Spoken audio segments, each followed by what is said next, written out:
See, bring it out.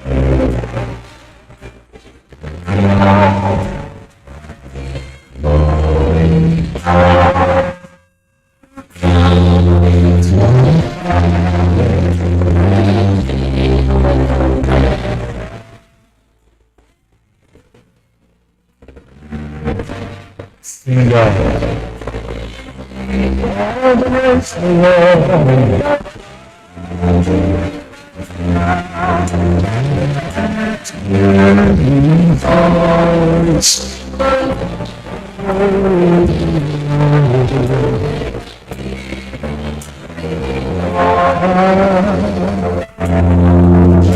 out.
Jesus the Son.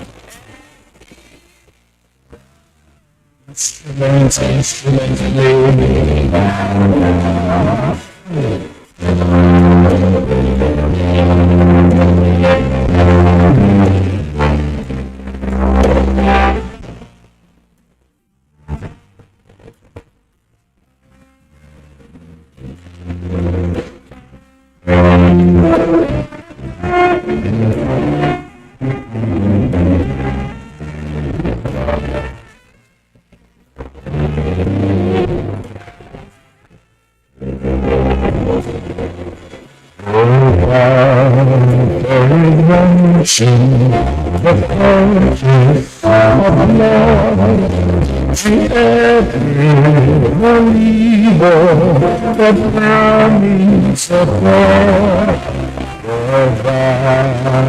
surrender, which you need, believe the moment comes. Jesus, our Father is here.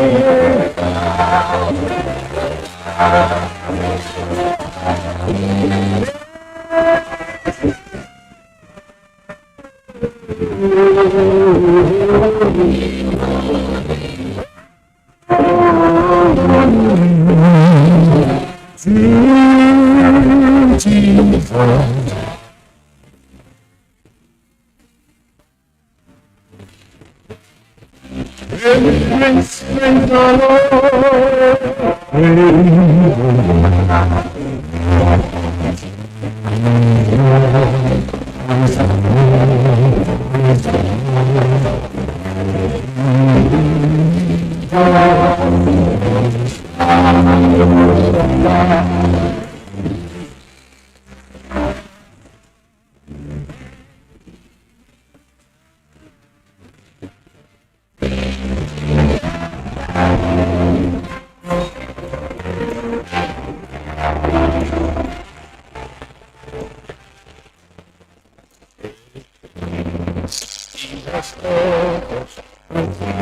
See has come to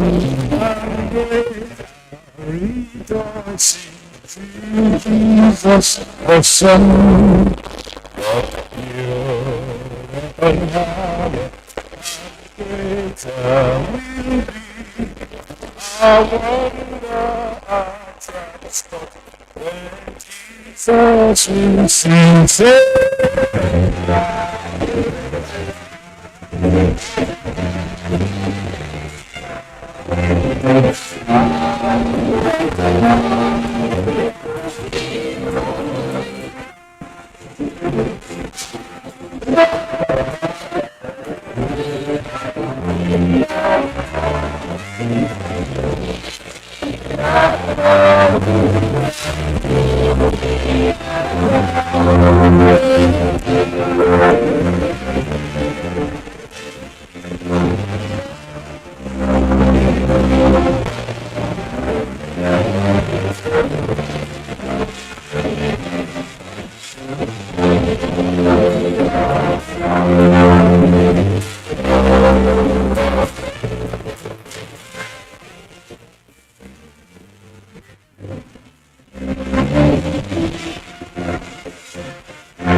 praise the Lord,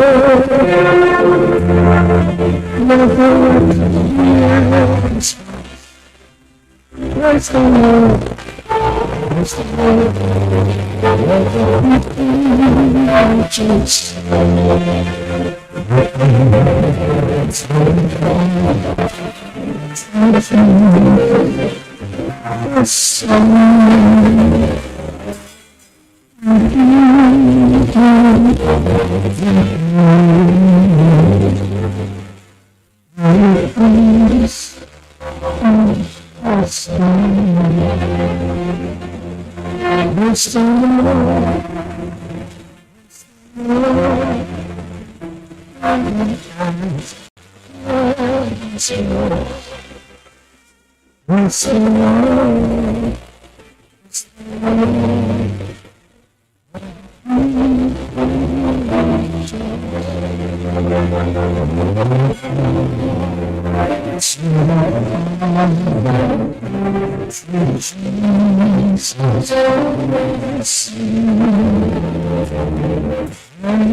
praise your name. Let's dance,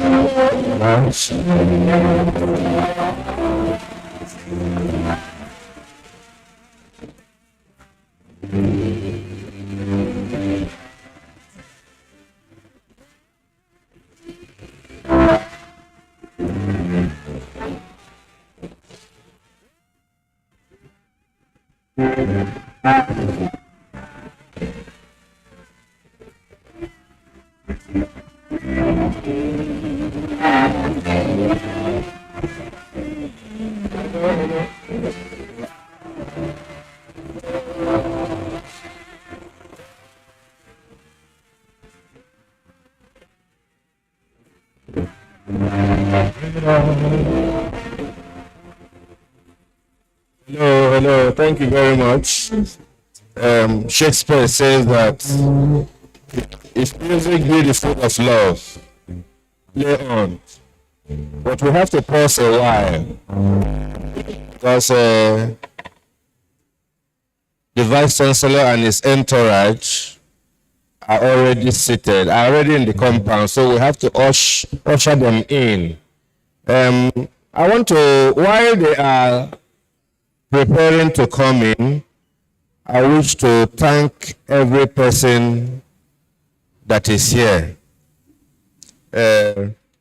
From His Royal Majesty, Igwe Professor Charles Anikweze, and his team, Nnamdi III of Okozu, Ibilibogada Kingdom. Igwe, I call Igwe, I cannot do a fella. When you have a royal father, and he is also a professor, you know what it means. The town and gown coming together in one.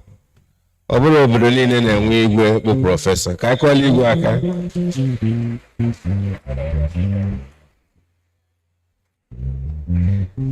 I wish to thank Chief Obinna Iyebu, Obi Cubano. He is not here in flesh and blood, but he has a worthy representative in the person of Honorable Uche Maduokwe. Ndị bandi ole tuka fanfare. Obi Cubano bụ nna m ochie. Sendikwa nna m ochie ka ọ represent ya. Kedu Dr. Nzube? I saw him a while ago. So we are fully expected.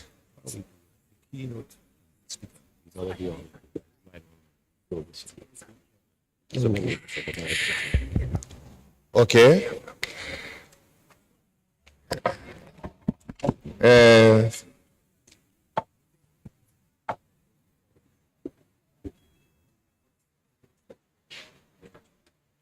Okay. I learned the keynote speaker is already online, but we're going to recognize him. He is the Ike Obosi, Honorable Osita Chidoka. I call it online.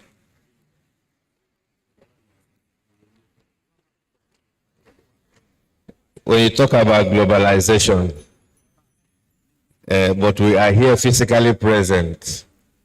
So we have recognized him. Today, by the way, I wish to recognize the member of council.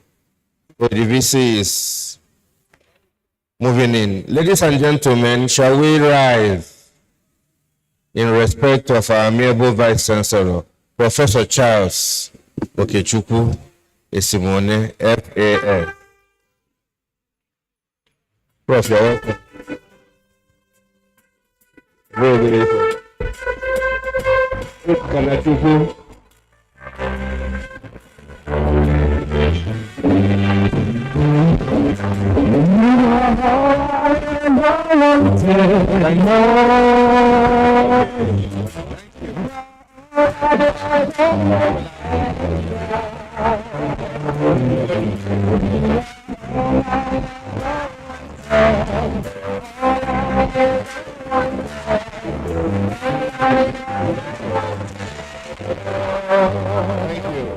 As the Vice Chancellor is standing, we wouldn't want to ask him to stand up again.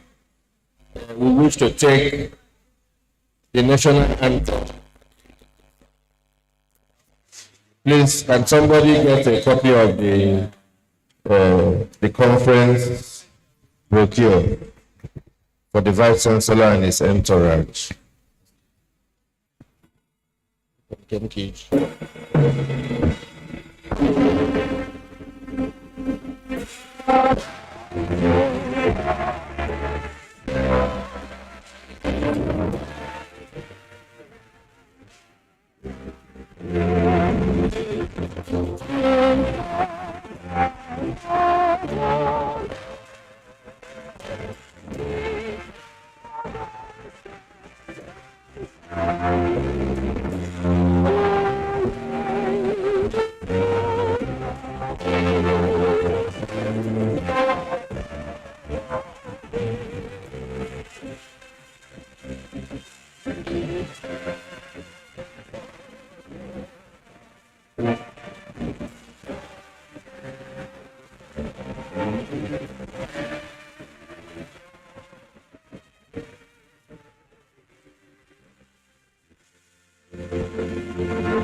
The Faculty of Arts Anthem.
Thank you.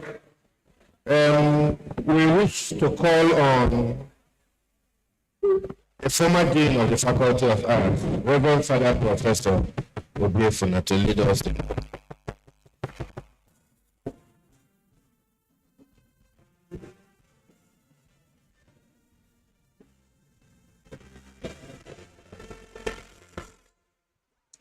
The name of the Father, and of the Son, and of the Holy Spirit. Amen. Eternal God, we cannot but thank you and thank you and thank you.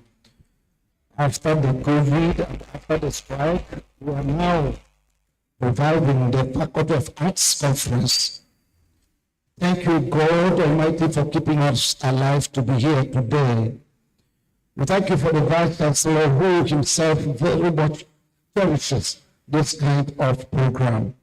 We thank you for the Dean of Faculty of Arts, calm, cool, calculated, doing his own things in a way that every person will appreciate. Thank you for the organizers of this program. Thank you for all who are present. Almighty God, I present all who are going to present something this morning and all who are going to present their papers. Eternal God, as you share in your perfect intelligence, give us the emotional stability, give us the love, give us the togetherness to enjoy this conference, but at the end of the day will be enriched the more. May your name be ever glorified through Jesus Christ our Lord. Amen. In the name of the Father, and of the Son, and of the Holy Spirit. Amen. Thank you, Father. We didn't give him a prior information. But I didn't Father information called Father Dal in a more former. Because we want to move with the speed of light. And Ndina Fumaka Oji wet Oji ka Eme Fedino Maka. Okay, they're here already. So please give them the microphone.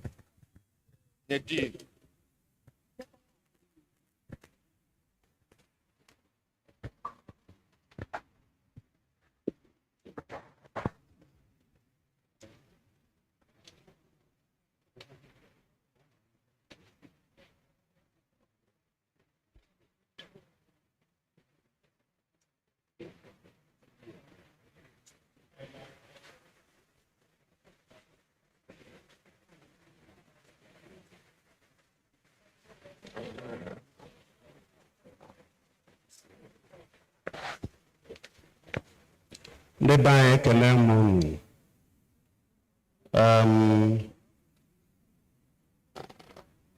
Ịma na ọ na-abụ ọjị pụta asụsụ adaghalịa na mahadum anyị Abịa Faculty of Arts bụ ndị na-eme ife mana ndị mmadụ si n'ilo wee bịa.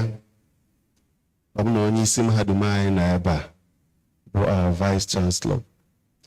Mụnwa dịka Dean Faculty of Arts enwego ọjị. Aga m ebunyezi our Vice Chancellor ka onye ndị bịa be anyị ọjị. O mezie omenala dị n'ọjị na visisa.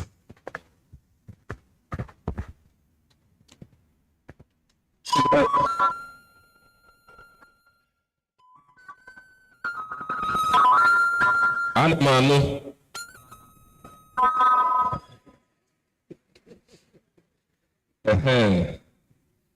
daalụ onye ọja anyị na-ekele gị n'ụzọ pụrụ iche. Biko ndị Faculty of Arts si na ha enweghị ọjị. Ọ bụrụ obere ife. Okay. Ndị modern European languages in their red color. When I say Romanic and the music, I qualify. Okay?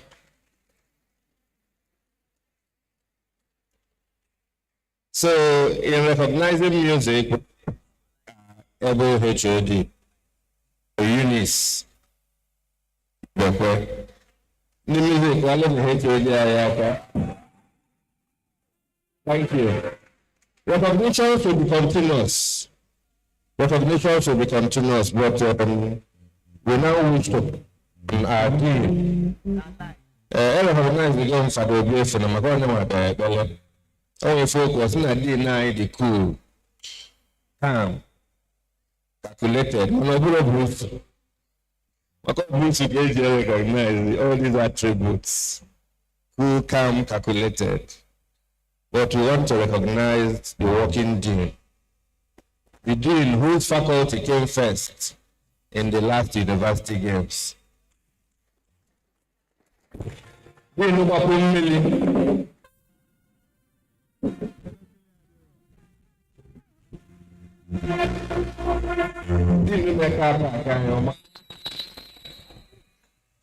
So I don't want to talk about the dean, but I want to invite the dean of the Faculty of Arts to come and deliver his welcome address. Maka oyibo ga asụta akara nne, and anyị achọrọ ka anyị gbuo Obi Kubana oge.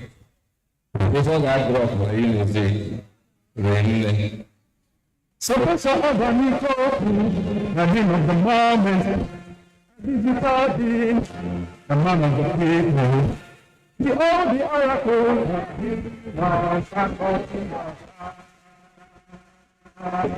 this land I live in, the oracle.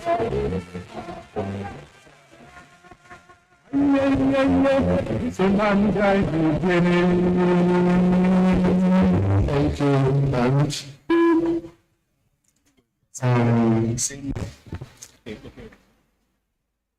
This is a welcome address by the Dean, Faculty of Arts, Nnamdi Azikiwe, University of Okta, Professor Avariko Kumamara, at the opening ceremony of the Faculty of Arts International Conference held on Thursday, 19th October 2023 at the ASU Secretariat, Nnamdi Azikiwe University, Okta.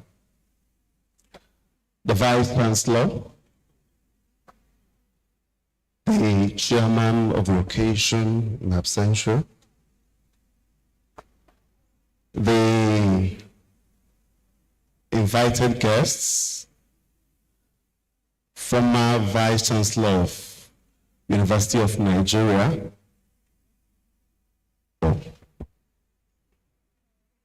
former VC of UN, and recognize you, Ugo Okozo, Igwe Professor, recognize you.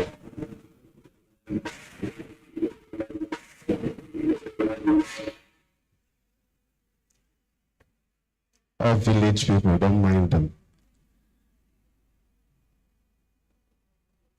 Chief Obinna Obi Kubana, everyone presented. I want to recognize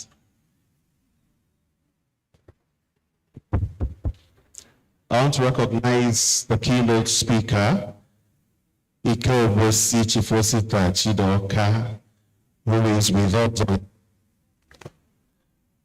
I want to recognize the lead paper presenters here, the former Dean of Pharmacy, UNN, Professor Mbago of Nnamdi Azikiwe University, Department of Linguistics. I want to recognize also the council member in our midst, Professor Nkechi Nyere Wokoye, former Dean of Arts, Professor Alexa Sebo, former Dean PG, Professor Harris Sodomiogu, Father Obiefuna BAC, I recognize you. All the deans, former deans that are here, I recognize you. The heads of departments, professors, lecturers, and wonderful students of Faculty of Arts. It is with joy that I welcome you all in this event of the opening ceremony of the Faculty of Arts International Conference 2023. Academic conferences remain the beehive of learning and the powerhouse of all robust ratiocination and peaceful exchange of ideas. Needless to say, the theme of this year's conference, Arts and Building, is indeed most appropriate. By the accident of history, truly all African states were born with the challenge of welding disparate nations into one. This onerous responsibility was coupled with the overwhelming task of infrastructural development and the bread and butter question, which were themselves made even more Herculean by the overaching pressure of new colonial influence, One of the several consequences of Nigeria's inability to manage our national complexities was the catastrophe of 1967 to 1970. Regardless of the sad realities of our past, Nigeria's recent political trajectory suggests a rather poor appreciation of the need for national cohesion. More than ever before, since the Civil War, we seem to be divided along ethno-religious lines without deliberate efforts to fix these frustrating fissures. Nothing better illustrates this scenario than the last general elections. Without a doubt, the 2023 national general election once again highlighted our fault lines with grave implications for collective growth and development. Ladies and gentlemen, the need for stock-taking and recalibration of our quest for nationhood is one which resonates with us. Being the #1 faculty in UNIZIC, we consider this as one of our many responsibilities, not only to the university, but to the nation at large. It is in this sense, ladies and gentlemen, that the theme of this year's conference is deemed oddly apt. And as you can also see, that our choice of resource persons is second to none. I wish to particularly welcome and appreciate the presence of participants and conferees from without who have journeyed lengthy distances to be here. I'm certain that the intellectually stimulating engagements that will flow from your researches will go a long way in addressing the storms on our path towards nationhood. One welcome to our guests, including the political, traditional, religious, academic, and business elite, without whom this event will remain a mere wish. We feel highly honored to have all of you here. I wish us all fruitful and rewarding engagements in all the activities of this year. Thank you for coming, and God bless you.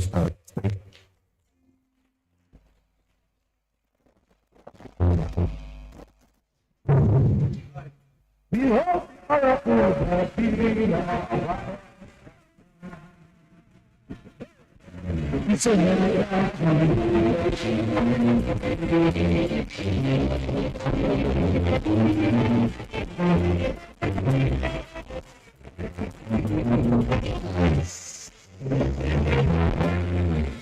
Thank you very much, the Dean, Faculty of Arts. I also wish to use my power as the MC to call the council member to please come up to the high table, Professor Nkechinyere Nwokoye. I call Aka.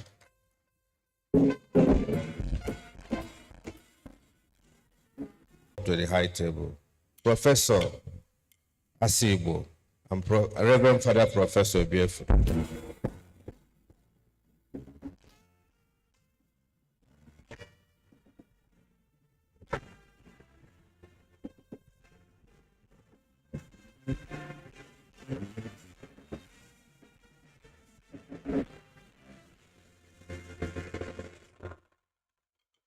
I am a good student of this Chancellor, as a Simone. I studied him from afar. The day Professor Simone gave his inaugural lecture, I looked at the volume of the material, and I was imagining how he was going to manage it within the time frame. So when he came up, he said, "We are just going to talk to this paper. We're not going to read it." And he talked a lot. And that day, I realized he was an oracle. Yes. As he gets ready to speak to us today, I also learned from him this morning when we paid him a courtesy call, I didn't realize that if you want your child to be first, you name him Charles. I learned that today. I learned that the Igbo professor here is a Charlie. Our vice chancellor is the governor of Anambra State. The present king of England is a Charlie. I follow him. So, based on that, I respectfully call on amiable Vice Chancellor Urukanachukwu, Professor Charles Okechukwu Simone, to come. This is the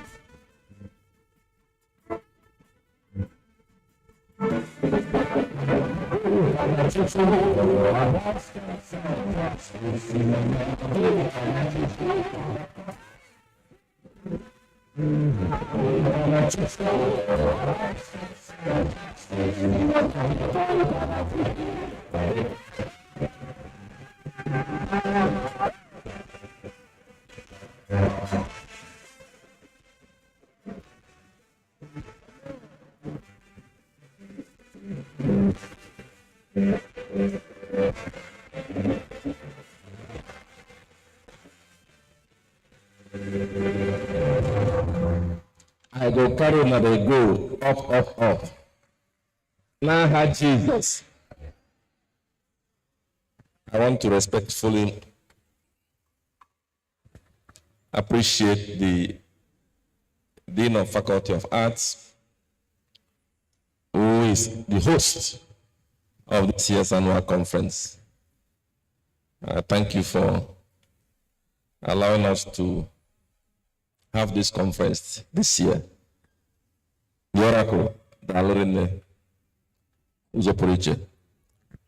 I recognize my wonderful senior colleague because he has passed through this part before. The immediate past Vice Chancellor of my alma mater, the Great University of Nigeria, Nsukka, Professor Benjamin Chuma Ozumba. Yeah.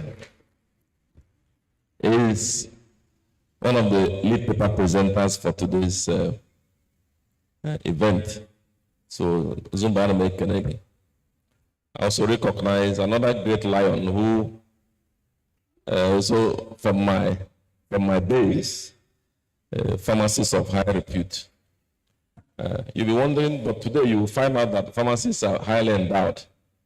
Yeah, so what does a pharmacist have to do with arts? You will find out today. Professor Kenneth Chibuzo Vacancy, immediate past dean Faculty of Pharmacy. I thank you. And one of our own also, who is the another lead paper presenter. I've heard him once, and I won't be tired to hear him today. Professor Davidson Mbago. Thank you, I appreciate you. In a special way, I want us to recognize first class Igwe. When they came for courtesy call to the Assyrian, Burchi Igwe no, where Kuru Budibam, Buru Igwe no Kuzu, I broke up the Igwe Korabu. Makana Kuzu, but it is because this man is also called Charles. So Igwe, His Royal Highness, Igwe Professor Charles and the I make it like Igwe Akuju. Darling is a colleague also, is a professor, and is navigating that kingdom very well. Igwe Keregi. The representative of Obin Chief Obin, popularly known as Obi Kubana, Chief Iche Madokwe, Aine Kenegi Nuzopoiche. We know that Obi Kubana himself has high regard for what we are doing here today. That's why he had an emergency and personally called, that he will send a ward representative from his own town who will represent him, and then he will still come to see us to do the needful. So I'm making for being a worthy representative. I must not fail to recognize the two former deans of Faculty of Arts. Mankebu compressed, Mankebu, my parish priest. Yes, Professor Alex Asibodal in a special way. And Reverend Father Professor BSc Obiefuna, the priest in my parish now. So, thank you very much. The member representing Senate, one of the members representing Senate in our governing council, who is also from the Faculty of Arts, a very powerful lady, Professor Kechire Okoye. Faculty of Arts is highly endowed. You people didn't recognize that we have a former chairman of ASU, Faculty of Arts, former zonal chairperson of ASU on that same faculty, former dean, School of Postgraduate Studies, one person, former director of academic planning, and now current former director of Center for Migration Studies, and now director for Okawindo in America. Professor Ike Harris Odemojo should come to the high table, please. By my directives, executive powers. Yes, carry him to high table. Thank you.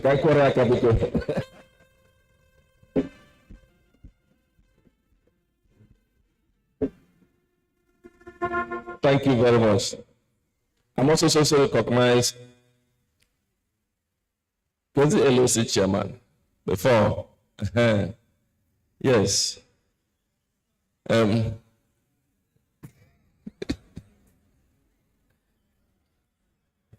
know that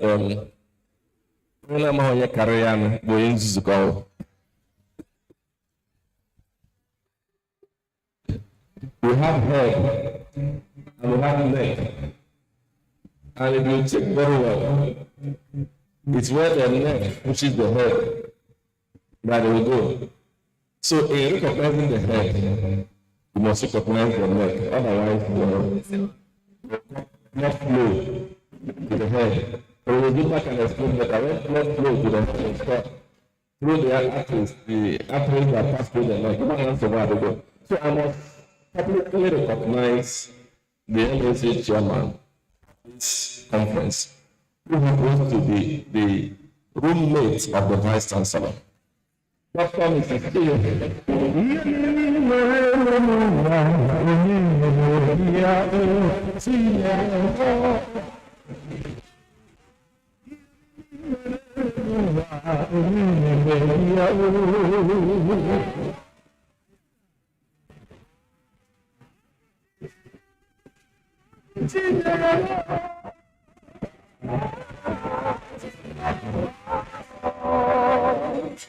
At least I've guaranteed my dinner tonight. And by extension, all the members of the LOC of this conference planning, I thank them. They have been working. And I must publicly say that the conference Faculty of Arts.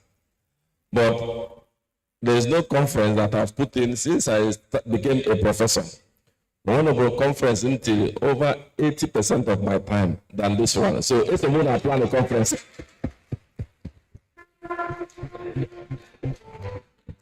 Professor Zuma asked me today, you say you should be in Abuja now. And say, how can I? When my roommate is doing conference, she already told me that I should block that day. Whether heaven is falling or earth is coming from I should be here. So I'm here. So I thank this LOC that have worked so hard. And I will say we have worked so hard because it's hard. Even this morning I worked. My time, my talent, my treasure has gone into this. So we all are members of LOC. We have worked to make this conference a success. So I thank them in a special way. I also recognize all the heads of departments in the department, in the various departments in the Faculty of Arts, all the colleagues, senior colleagues, and our students from the entire faculty, our friends also who have come to share with us. As SU chairman, I'm a member of ASU, but I recognize the chairman of ASU who came to pay solidarity to us. I thank him for allowing us to use this place. I recognize the Dean, Faculty of Social Science, former Dean, Faculty of Social Sciences, who is now the Director of International Collaboration. Linkage, thank you for being here. I appreciate you sincerely. And ladies and gentlemen, gentlemen of the press, today is a day of joy, principally because, like the MC said, or one of the persons introducing us said, what we are doing today, and said that what we are doing today is very paramount, very key in my vision. My vision to take Nnamdi Azikiwe University to be among the best 200 universities in the world, best 10 in Nigeria, and best 10 in Africa, and number 1 in Nigeria, what we also known as Project 200. Literally one of its discourses, and this kind of exchange of ideas, and the university is very vibrant, very alive, and of course, naturally, it's being ranked higher. So in what we are doing today is contributing significantly to the accomplishment of Project 200. So let us thank and clap for the Faculty of Arts for this endeavor. I'm also happy, I'm also excited because there are issues that border on, community service that many times universities neglect. And I want to let us know that as we are having this conference, you can see that we have awardees, different awardees, those who will be awarded with, recognized by the university. It's a very important part of our community service, recognizing individuals in the society who have excelled one way or the other. And for us, it is a very perfect marriage between the town and the gown. When these individuals are recognized by us, and they also have the opportunity to share with what the university is doing. So this is very important. It fulfills the very important role that universities play. Universities are primarily designed to teach, to research, and to offer community service. So by bringing the town to the ground to participate in what we are doing, and by our recognizing them in form of this award, we are fulfilling an aspect of our community service. So for that also, I want to appreciate and thank the Faculty of Arts. Kaikwar Haka the second time. We understand that the entire university, not just the entire university system, we understand that we are having challenges of funding, challenges of, we have infrastructural decay, we have lots of demands by departments and faculties and directorates and units that cannot be met either by the federal government for federal universities like ours, or by even the university itself, because of the meager source of income that we have. And so another innovative way of trying to meet the needs of departments, fundraising, is what I see many departments and faculties doing. So they use the occasion of their conference to try to attract funds. And that's why we call on people, like we have requested the awardees, we have called Chief Obina, and others. It's not because first we have recognized them, but we must recognize that whatever demand the faculty or department is making on them. It is to complement the very vast deficit, very palpable paucity of funds that we have in the system. And so I'm speaking to them to, one way or the other, participate in building our university in this way. Whatever donation is given, we acknowledge them, publicly, and it's not a private venture, not a private enterprise. So encourage them to give and to support us so that universities can remain afloat. So I thank them. I thank you for this. I also want to use the opportunity to remind our students, the students of this faculty. Some of you are in first year, some second, some third, some final year. Please understand that whenever you finish and wherever you go after now, you can never discuss your history. You can never discuss your success. You can never talk about your establishments or accomplishment without very copious reference to Nnamdi Azikiwe University. So Nnamdi Azikiwe University is your alma mater, and by the grace of God, whenever you live, you are becoming an alumnus of the university, and that responsibility is a very high one. It behoves on you to do what Jeff Kennedy said. Don't think about what America will do for you, but think about what you will do for America. So you should be thinking now, even if you are in your first year, your second, third year, as you are living, it should be enshrined in your DNA. And we're going to clone it into your DNA for you to remember Nnamdi Azikiwe University, wherever you are, and come back and form that viable part of the alumni base that will be contributing to the infrastructure, to the social development of the university. That message you must not forget. It's not when you carry your certificate and leave, you say, it's a past minister of aviation and the former Corps Marshal Federal Republic, Federal Road Safety Corps. I salute him. He's also going to give us his keynote virtually. He also had an emergency and left.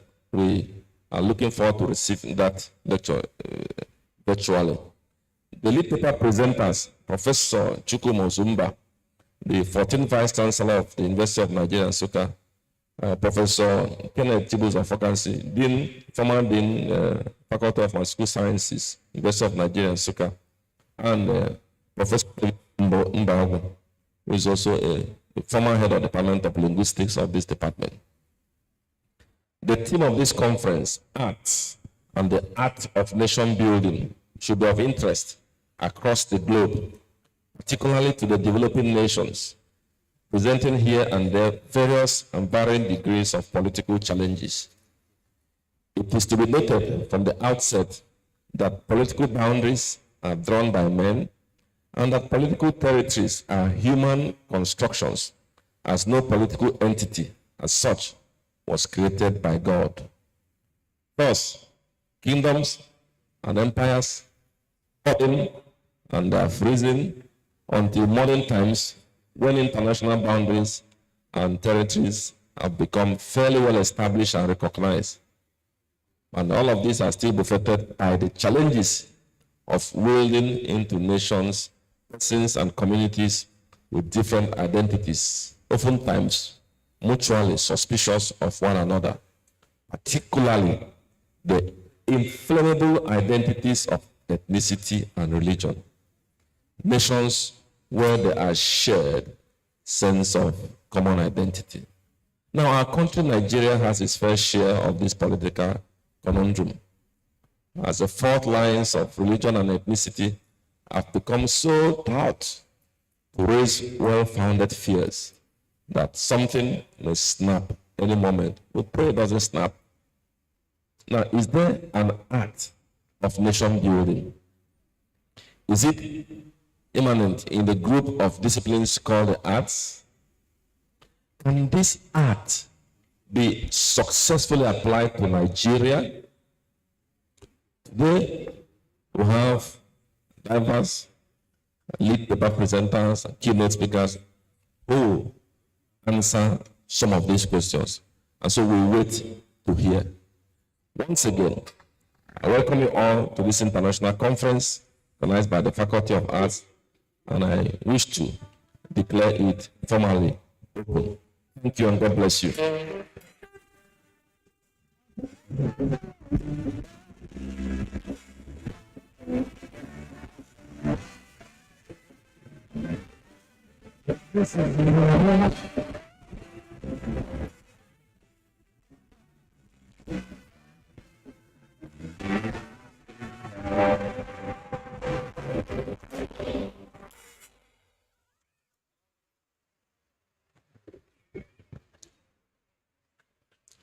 Thank you, Vice Chancellor.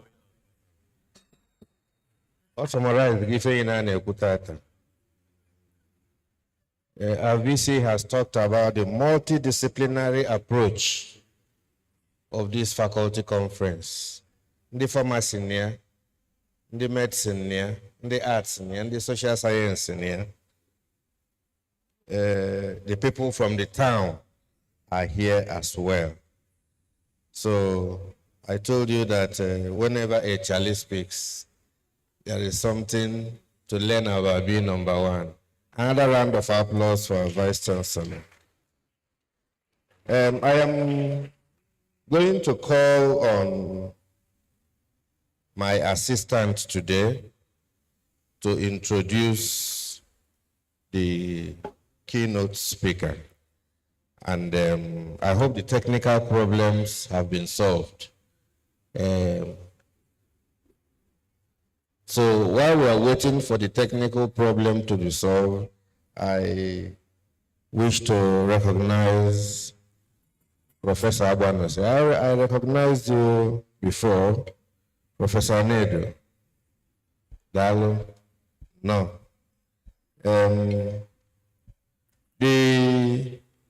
Many of you don't know that Professor Emejule is the HOD history. I know when the Professor Sologonogo. Crown of Professor Emejule.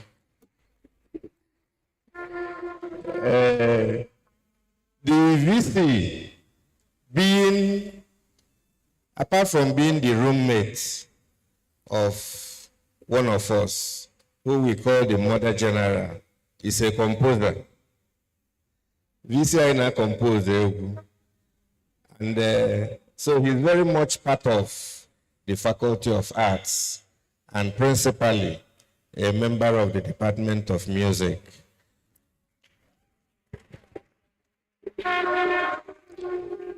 Shakespeare, William Shakespeare said that the man that has no music in himself, nor is not moved with the concord of sweet sound, is fit for treason, stratagem, and spoils.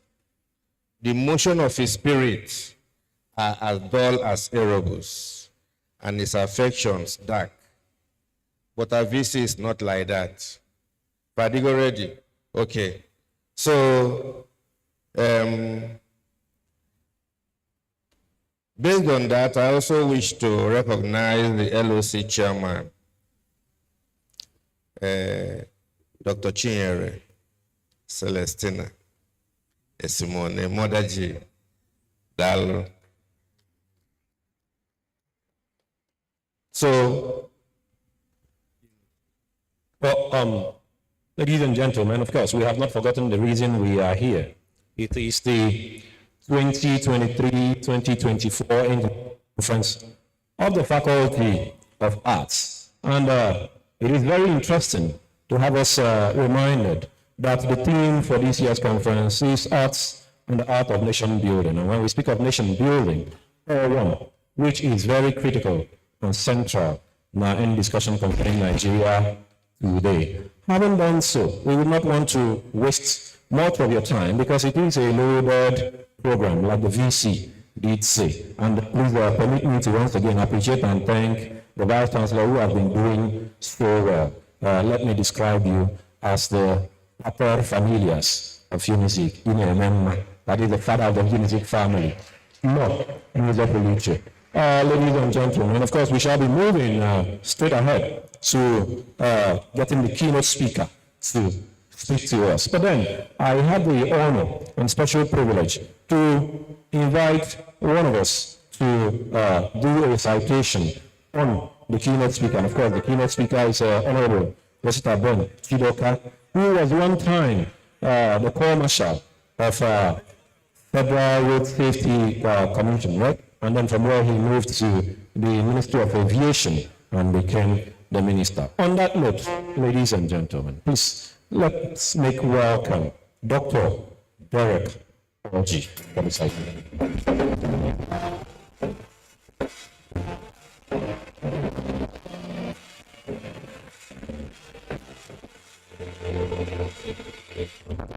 A citation on Chief Osita Chidoka. Chief Osita Chidoka is a Nigerian politician with a distinguished career. He has held various public offices and is a prominent figure in Nigerian politics.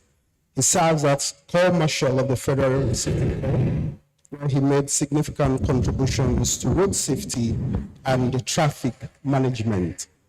He has served in different ministries within the country, most prominently in the Ministry of Aviation, where he was the minister. He is known for his commitment to public policy advocacy, road safety, and youth empowerment. His contributions to Nigerian politics and governance have made him a notable figure in the country's political scene. His career has been marked by dedication to public service, innovative solutions, and a commitment to improving various sectors of Nigeria's government. Beyond his ministerial roles, Chidoka has also been involved in various diplomatic missions representing Nigeria's interest on the global stage. Ladies and gentlemen, kindly join me and welcome Chief Osita Chidoka before this meeting.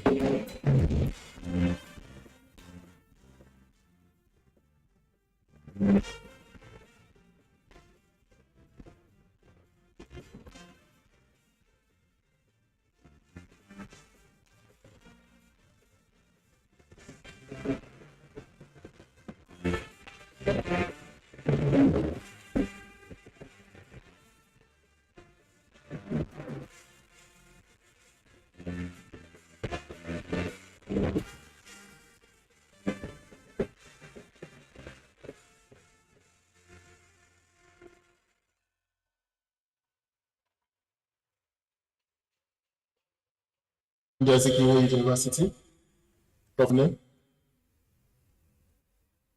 the Dean Faculty of Arts, UNIZIK, Professor Albani Wambara, and Professor Benjamin Uzumba, my former Vice Chancellor and erudite scholar, Professor Kenneth Kibus of Fokansi, and His Royal Highness, Professor Charles Anikwenza. I'm standing on this protocol to anybody I'm missing, my apologies. I want to stand on this protocol to deliver my paper today. I will have been in person in Nnamdi Azikiwe, save for some emergency that had to make me travel. But today, I want to speak about an inquiry into the role of arts in defining who we are as a people and our national aspirations. I'm pleased to stand before this eminent audience as a keynote speaker in this most germane conference with the theme Arts and the Art of Nation Building. This conference could not have come at a better time. It came at a time when, as a nation, more than ever in our recent democratic experience, we are questioning the concept of nationhood. We live in a season where we wonder whether the idea of a nation founded on the motto of unity and faith, peace and progress, as the necessary ingredients to deliver either unity or peace. These concepts of unity and peace are important pillars of progress and very necessary for engendering faith in the abstract concept of nationhood. It is also gratifying for me that I'm speaking at a time when a news report announced that Nnamdi Azikiwe University ranked the 1,500th position in the 2024 World University Rankings, released by the Times Higher Education World Ranking. This ranking placed your university in the 31st position in sub-Saharan Africa. And this is the second time appearing on this Times Higher Education ranking. We look forward to continuous improvement in the ranking. But I noted something interesting, that most of the Nigerian universities, in fact, all the Nigerian universities that were in the ranking, none of them had international students. And it goes back to what an African from Congo told me in Washington, D.C. When I said I was from Nigeria, he said, Nigerians love this myth of the giant of Africa. You people enjoy telling the story of how 1 out of every 4 Africans is a Nigerian, black person is a Nigerian. But do I know that if an earthquake were to happen today and Nigeria dissolves into the ground, nobody in Africa will miss Nigeria? And I was like, hey, wait a minute. He said, because nothing in our fridge in the rest of Africa is from Nigeria. We drink South African wine, we drink South African milk, we shop at ShopRite, but there is no Nigerian food in our fridge. No African goes to school in Nigeria. No African goes for medical care in Nigeria. Nobody leaves his country and heads to Nigeria for medical care. And then he said, we do not use telecommunications from Nigeria. It is MTN and Airtel all over Africa. I said, but we have Glo. He said, you only use it in Nigeria. So that if Nigeria were to disappear today with its 200 million people, nobody in Africa will miss Nigeria. And this was a very, very strong, it hit me very strongly, that nothing in their fridge, nobody in their school, nobody in the hospital are from other African countries. And it was a glaring case. As you look at the universities from South Africa and other African countries, you will see the percentage of international students. My speech today will raise questions more than provide answers. I am in a university, the home of knowledge and continuous inquiry. And I will rather learn than teach.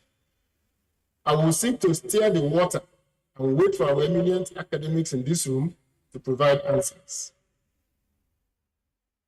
Like the man at the pool of Bethesda in the Bible, I will not wait for when the water is stirred and who will take me to the pool. I will rather come to the university to look at me and say, rise and go home. I, like Nigeria, do not have the luxury of 80 years to wait for that person that will take me to the sea, to the pool. Yes, we do not have the luxury of time. As a nation, we are confronted with a young population. About 61% of our population is under 24 years old. And we are projected to become the third or fourth most populous country in the world by 2050. Depending on who you are listening to, in either case, in the next 27 years, Nigeria's population will have doubled. And that is after 6 more elections. Just to tell you what 27 years is, the same number of elections we've had since 1999. 6 more elections will be at 2050. And we will be the most populous nation in Africa with over 400 million people. With about 400 million Nigerians living in this space, our administrative and leadership capabilities will be greatly tasked at that time. But before we develop a headache about 2050, Let us direct our gaze to the present. Who are we? It is important to ask this question. In a philosophical and practical sense, who are we? What are the defining characteristics of a Nigerian? A Nigerian as is and a Nigerian as he ought to be. If South Africa is the rainbow nation of Africa, aspiring to be a melting pot of diverse and multicultural society, what is Nigeria? Rwanda, the land of 1,000 hills, rose from the ashes of a gruesome genocide to reconstruct its country as a beacon of hope and an exemplary nation with a new and potent narrative. What is the Nigerian narrative? What is the organizing principle of the Nigerian state? In his famous booklet, The Trouble with Nigeria, Chinua Achebe, the guardian spirit of our pre-colonial society, he interrogated our national motto of unity and faith and concluded that it could not stand the test of time or test of relevance if scrutinized. In the opinion of Achebe, our national motto of unity and faith is a vacuous expression of concepts that will neither engender unity nor faith in our country. Achebe pointed out that unity can only be good as the purpose for which it is desired. Uniting to build a hospital is good, but uniting to rob a bank is good. As I review the theme of nation building among our writers, in his novels, Chinua Achebe explored themes related to nation building. Through his novels and essays, Achebe delved into the complexified and prosperous satire to point out the failures of political leadership in post-colonial African nations. He addressed corruption, authoritarianism, and the need for responsible and ethical leadership in nation building. Soyinka's works usually dealt with the challenges of forging national unity in countries with diverse ethnic and cultural backgrounds. In A Dance of the Forest, he explored the tension and aspirations of different ethnic groups in Nigeria, reflecting the broader struggle of African nations to maintain unity in diversity.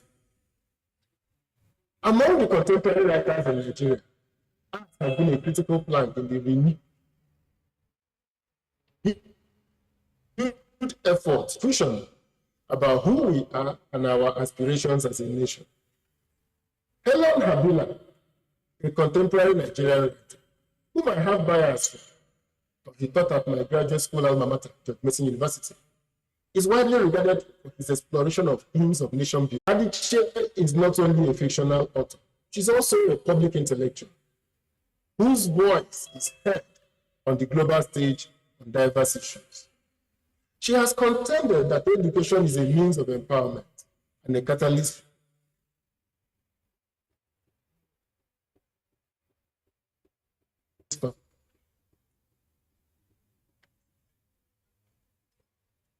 for nation building. It's a story that explores the historical context of the Biafran War and its impact on the nation building experience, evolution, and national identity.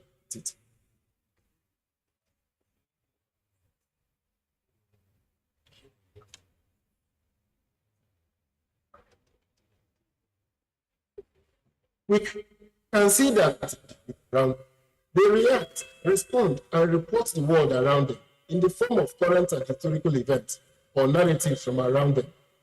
The phrase art imitates life, as you all know, is derived from Aristotle's concept of mimesis, which he discussed in his famous work on aesthetics and poetics. Aristotle's concept includes the idea that art should reflect and represent human experience, making it relatable, meaningful, and emotionally resonant. Aristotle's idea about mimesis, or the imitation of life in art, profoundly influenced Western, and many will argue, African aesthetic. The two generators of writers I mentioned above reflect the dichotomy of thought confronting Nigeria, hope and despair, optimism and pessimism, trust and distrust, and the evolution of the idea of Nigeria. The early writers documented the challenges of colonialism and post-colonial political leadership, while the contemporary writers focused on global issues of identity, multiculturalism, and inclusiveness. Yet, both agree that Nigeria's march to development is stalled or in reverse gear. In this situation, I take the liberty of this podium to argue that Nigerian art has failed to rise above imitating life and paint in broad strokes the envisioned future of Africa's most diverse, populous, and talented nation. Again, I ask, who are we? If we do not like who we are, who do we want to be like?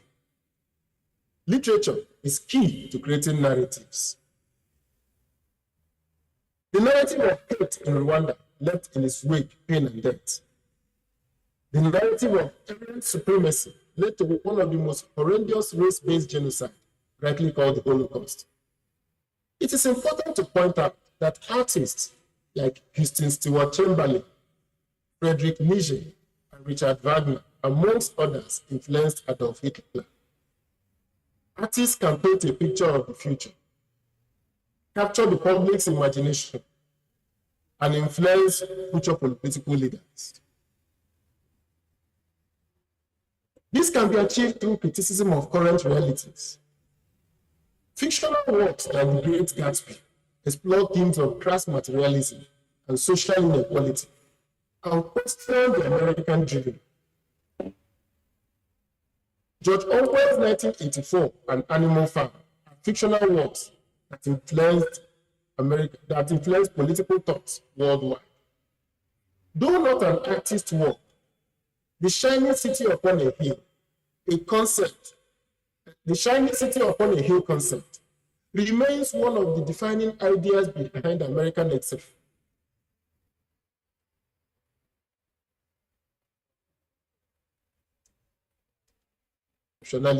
and practice is at a crossroads. Our national identity is at its lowest ebb. Our government is mired in corruption,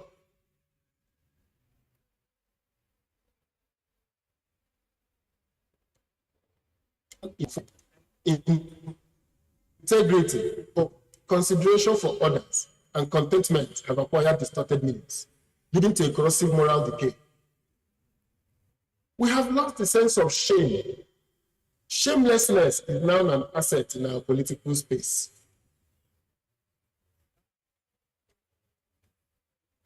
The more shameless you are, the more likely you are to win public office.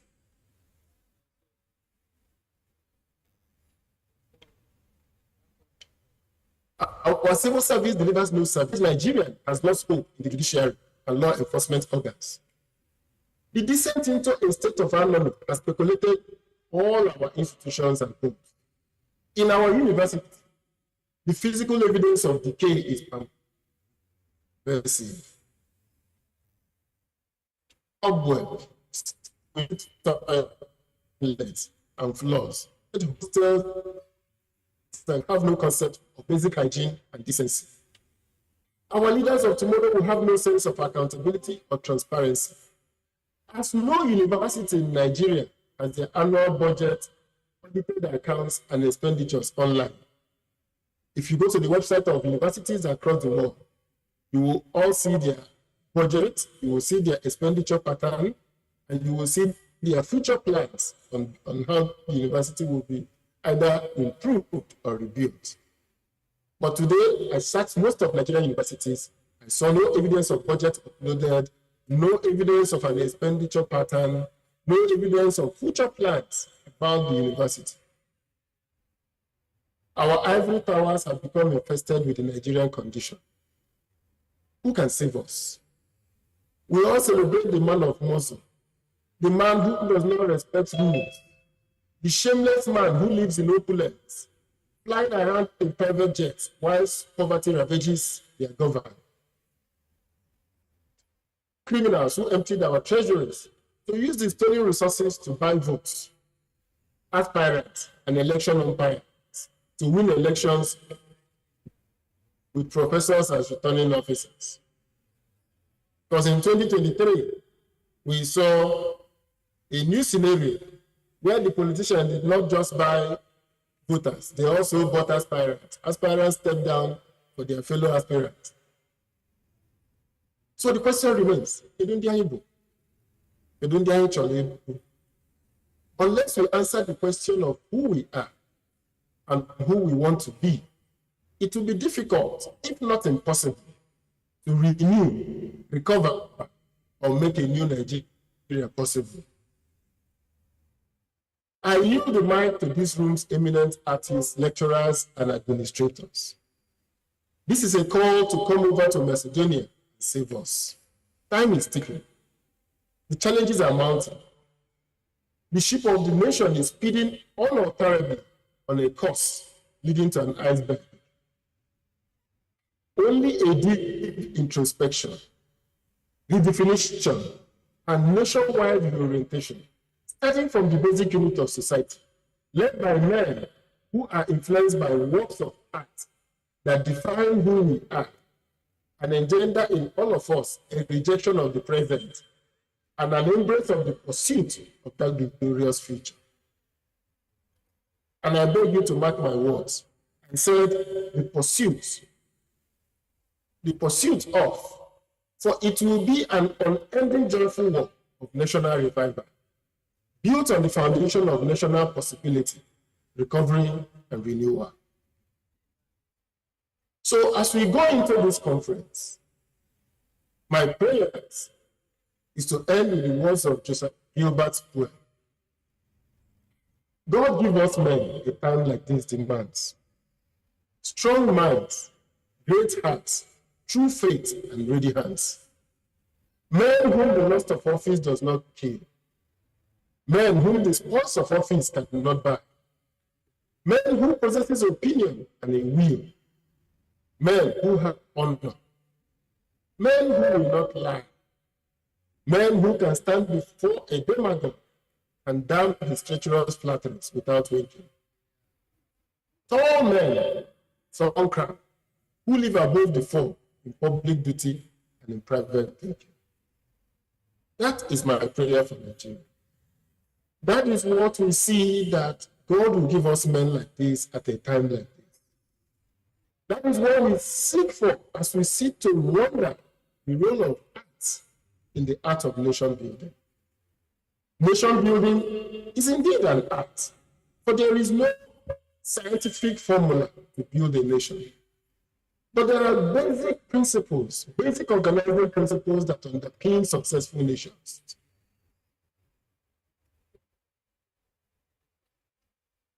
So I want to remember that as we speak of Nigeria, we're speaking of a country who in 27 years will have 400 million people. As we speak of Nigeria, we have a Nigeria that has to feed that 400 people. They have to have a united nation. They have to have a country that people respect its leadership. A country that the people believe that the leadership will deliver justice and merit.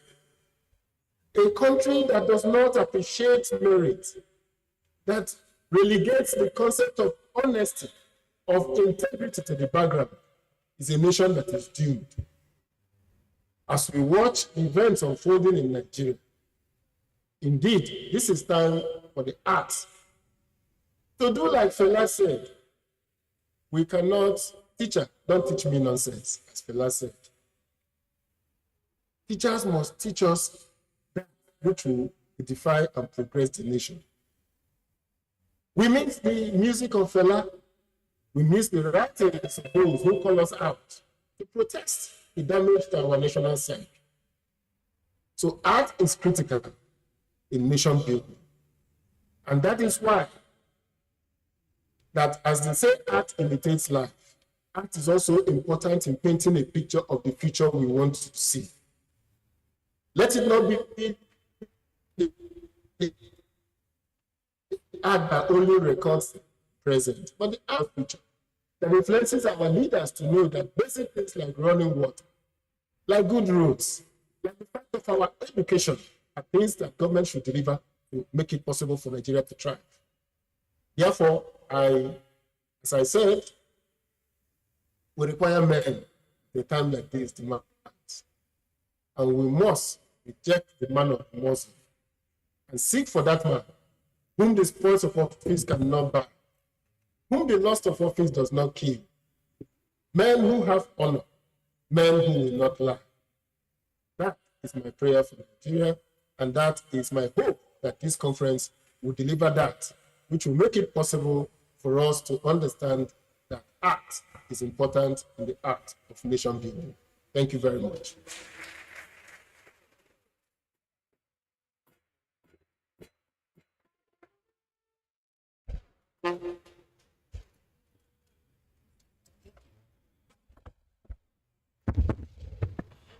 Ladies and gentlemen, you just had the voice of you just had the voice of Honorable Osita Chidoka, our keynote speaker, setting us on the right path for what we have come here to do. And please, may I humbly recognize the presence and arrival of the chairman of this occasion. If I Dalimeta Abro Belife, what a guy here, man in Abia, because what you say, you do. You are most welcome. He is His Royal Highness Igwe Chris Chidume Orano. He is Eze of Omo. Igwe, I know how to say him now, who's actually. Look around about here.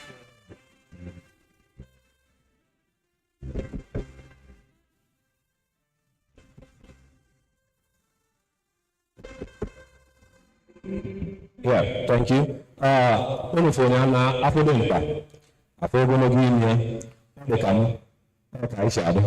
Thank you very much. You're welcome. And so we just had the voice of Chief Honorable Osita Chidoka speaking to us. And one of the things I make from his address is that we need men. Yes, indeed, we need men. We need more men like our amiable VC, a man of valor, Professor Charles. Okay, true. FAS. We need more men like you. We need more men like the digital dean of the Faculty of Arts. Dean Nkai Donna. Please, another round of applause for Honorable Chidoka.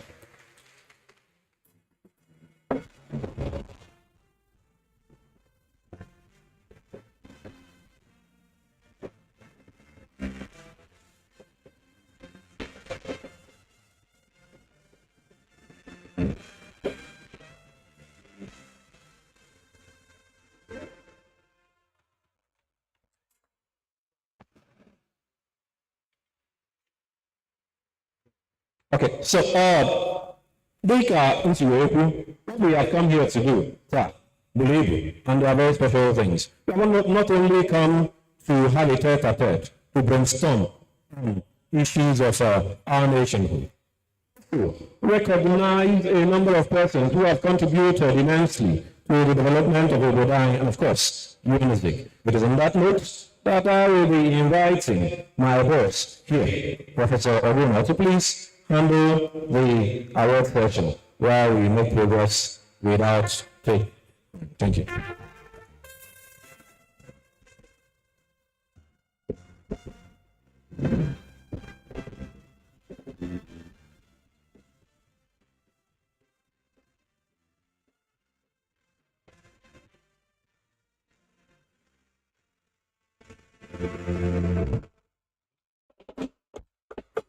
I love to go a-wandering.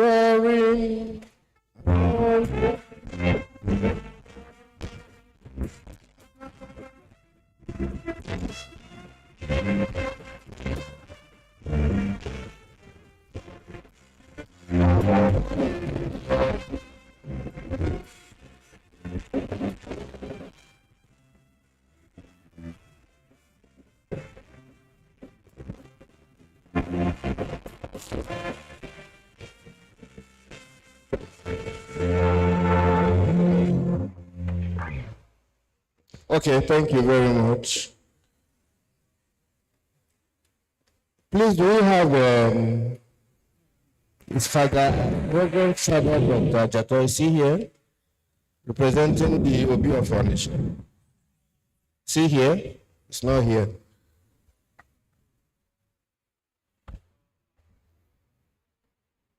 Okay. Thank you. We now wish to call on the Dean, Faculty of Arts,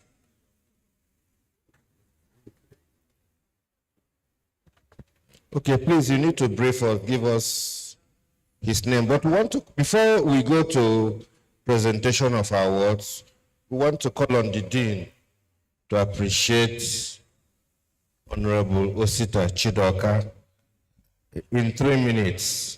Then we go on to the awards. The Dean, sir. Thank you. American Michael Bosiona, I'm from Ebono. Okay, it's just to appreciate you for this wonderful keynote you've just delivered.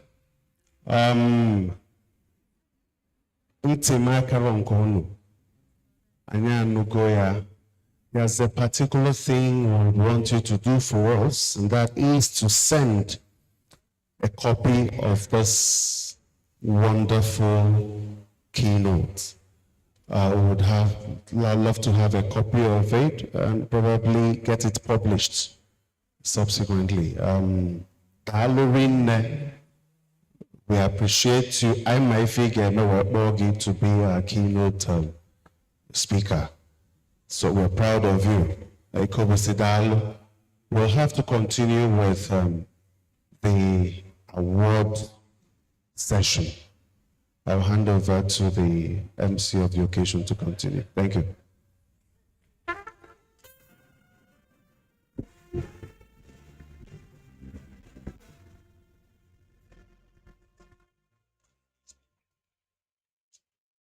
Okay, thank you. We want to call on His Royal Majesty, Igwe Alfred Nnemeka Achebe Abogidi, MNI. He is ably represented by High Chief John Akabweze. Sir, please, can we have the award?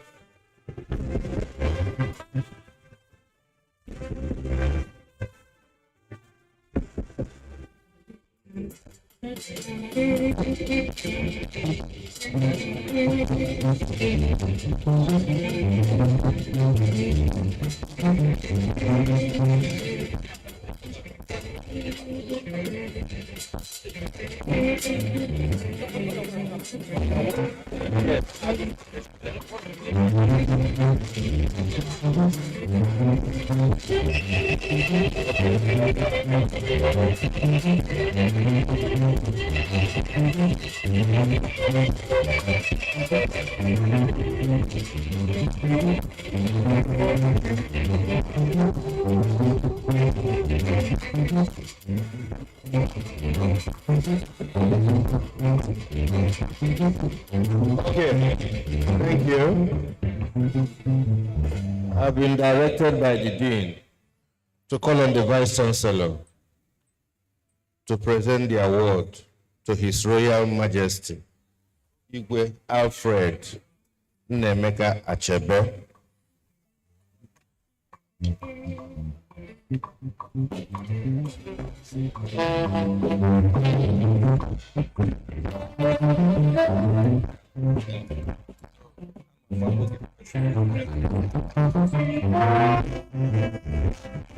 you. Award of recognition as Royal Father of the Day presented to His Royal Majesty, Igwe Alfred Nnemeka Achebe, CFR, MNI, the Obi of Onitsha, Abogidi, by the Faculty of Arts, Nnamdi Azikiwe, University, Awka, on the occasion of the Faculty of Arts International Conference and the Art of Nation Building.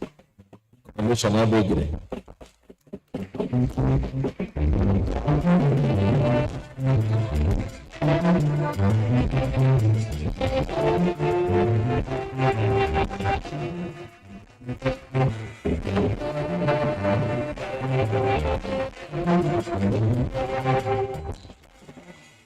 Okay, the next person is His Royal Highness Igwe Professor Charles Anikweze.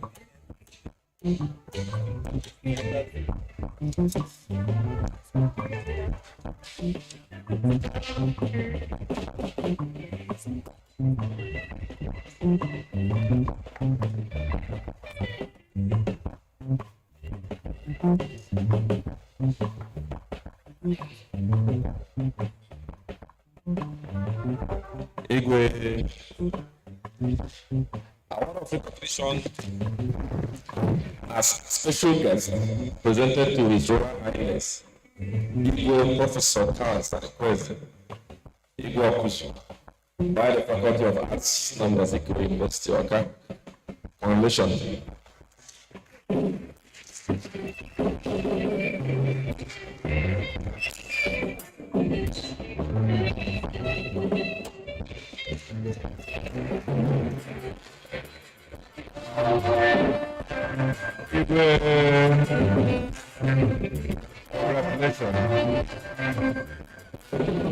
We call on His Royal Highness Igwe Sir Bennett Izuchukwu Emeka, JP, represented by Ichie Francis Ikemunam Ichie Ezenwa.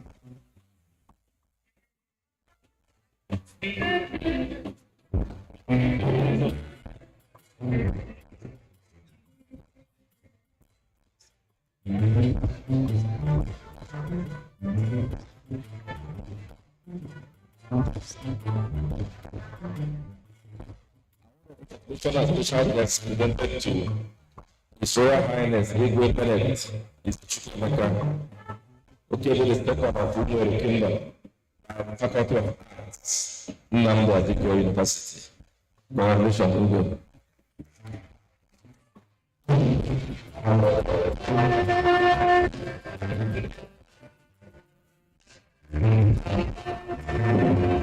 The next on the line, Chief Matthew Ikegeba Umohadekulu, ably represented by Mr. Gates.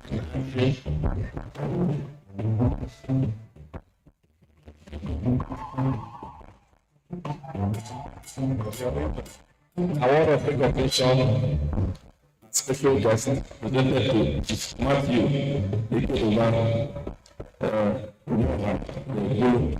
MD Medical Aluminium by the Faculty of Arts, Nigerian University, Awka. Congratulations. Congratulations.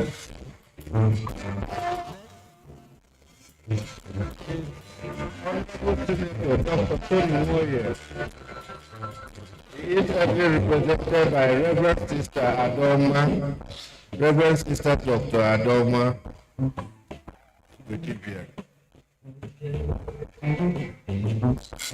Distinguished Senator by the Faculty of Arts, Nnamdi Azikiwe University, Awka.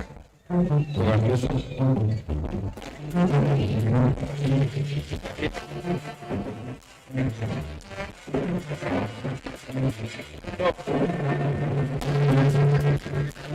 Next is Senator Ifeanyi Ubah, represented by Reverend Sister Adoma.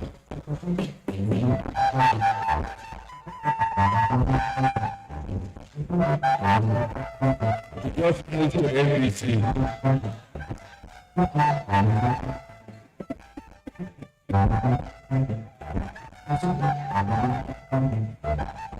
Senator Ifeanyi Ubah. Okay, distinguished Senator, the second time. This represents coming closer. Our recognition as special guest presented to distinguished senator Dr. Ifeanyi Yoba by the Faculty of Arts, Nnamdi Azikiwe University, Awka. Congratulations, most distinguished senator.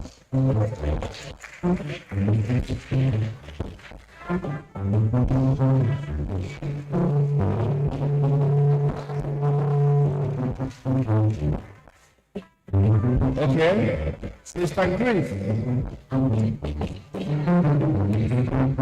Okay. Next is Mr. Chris Meyaki, Acting Executive Secretary, NUC, also ably represented by Reverend Sister Dr. Adoma. Okay, sorry. By Professor Nkechinyere Nwokoye.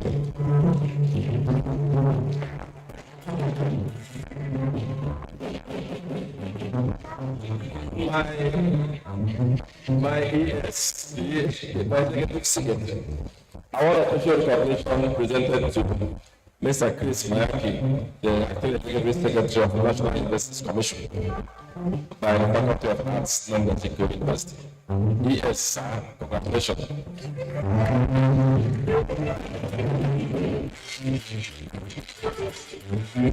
The last but not the least, Honorable Mrs. Amako Obi,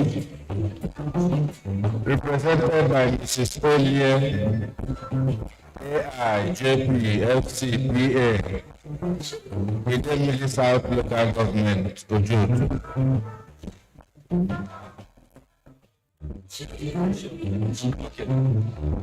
Award of recognition as special guest presented to Honorable Mrs. Amako Obi by the Faculty of Arts, Nnamdi Azikiwe University. Okay. Congratulations.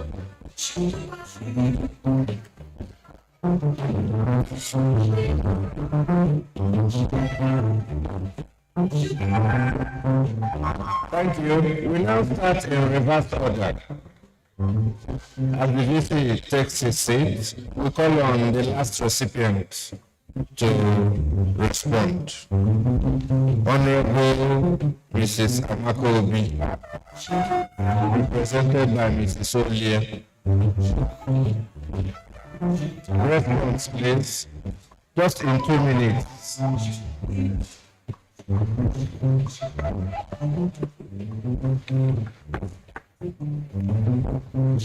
Good afternoon. The VC, all the traditional rulers, and all the dignitaries, other protocol observed. I want to appreciate and thank all that is present here.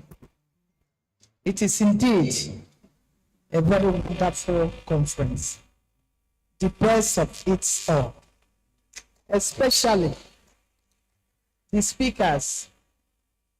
Is it Dr. Chidoke? Chidoka. I'm being inspired, motivated, in fact, challenged and honored by his speech. It's a very wonderful one. And I want to urge us, it is a very great day. Arts, as you can see, the art of nation and building. The leaders of tomorrow, not even tomorrow, our leaders of today, it is a good thing to emulate. Because a life not worthy of emulation is not even worth living. Today, what we are experiencing is very, very disheartening, especially in Nigeria. But I urge us, we will not relent. We will never give up. There is still hope for Nigeria. Because I know that even Job said that our Redeemer liveth. And indeed, our Redeemer liveth. Because when we rely or put our trust in man, the Bible says that knowledge can fail, intellectual can, but one thing faileth not, the wisdom of God. And I believe, because even the Bible says that if my people will be willing and obedient, they will enjoy the good of the land. And my prayer is that we will enjoy the good of the land by the grace of God. Thank you. What?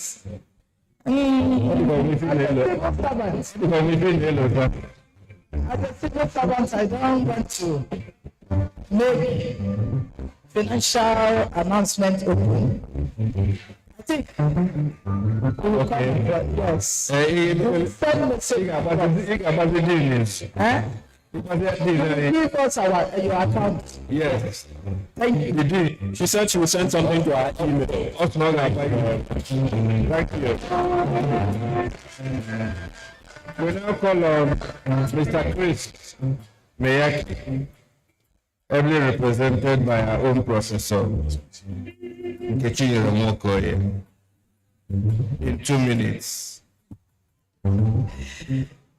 All protocols duly observed. On behalf of the acting NUC, the executive secretary of NUC, who is online watching everything that is going on here. And he said I should tell the members of the Faculty of Arts that as soon as this conference is over, you will send your account number and you will see a fat and big money. So please, can you just appreciate the still acting executive secretary? Thank you. We'll call on the representative of Senator Ifeanyi Oba, Sister Adoma, Yebo Obodo, Sister of the Senator today. Protocols really observed. Sister Dr. Senator Adomi Bediga, on behalf of Senator Ifeanyi Oba, I want to say that he is so much impressed with this award. And he told me, sister, you see, I'm going to respond. And I will respond heavily and massively and hugely very soon. Thank you. Yes, we also wish you respond on behalf of Dr. Tony. Okay, the same thing applicable to Senator Tony Moye. In fact, I'm coming back to the Faculty of Arts very soon. From all this, my fellow most distinguished. Thank you. Thank you. I get worried when politicians make promises. But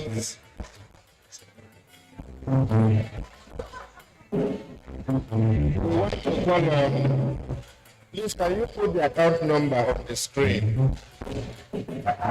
Chief Matthew Ikedoba, Umo Hanipulu, represented by Mr. Gibson and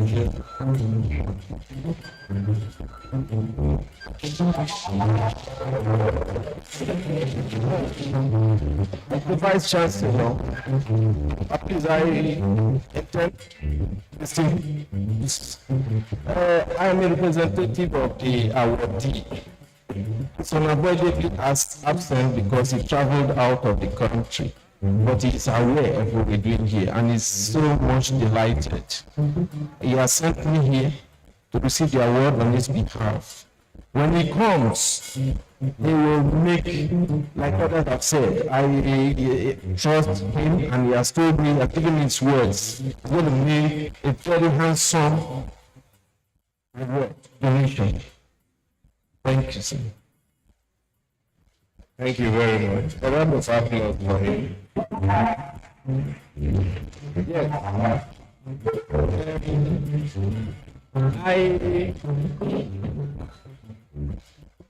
It is not my wish, it is not the wish of the university to bring up any royal father. But if any person wants to make any public, the person is free to come and take the microphone. If not, we will move on with the program.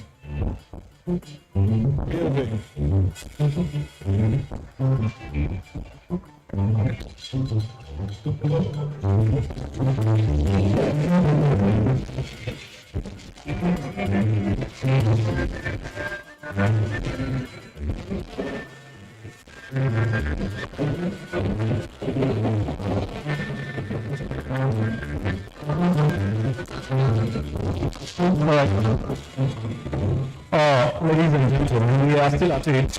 The final, with 2022-2024 International Conference on Faculty of Arts, theme, Arts and the Art of Nation Building. We make progress practicing without keeping you for too long. I will, on this note, want to call on a man of valor in our midst. While we were speaking a couple of minutes ago, the chairman of this very event, His Royal Highness, Igwe Chris, and join us. We are pleased to have your hallowed presence in our midst. And on this note, sir, I humbly request you to please speak to us. Please, a round of applause for you.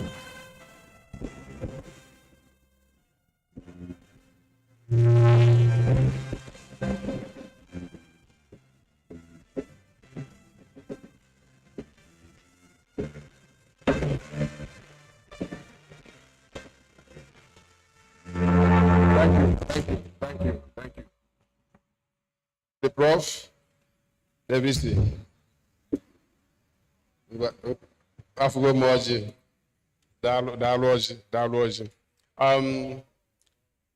First is to stand on the already established protocols and to apologize for coming late.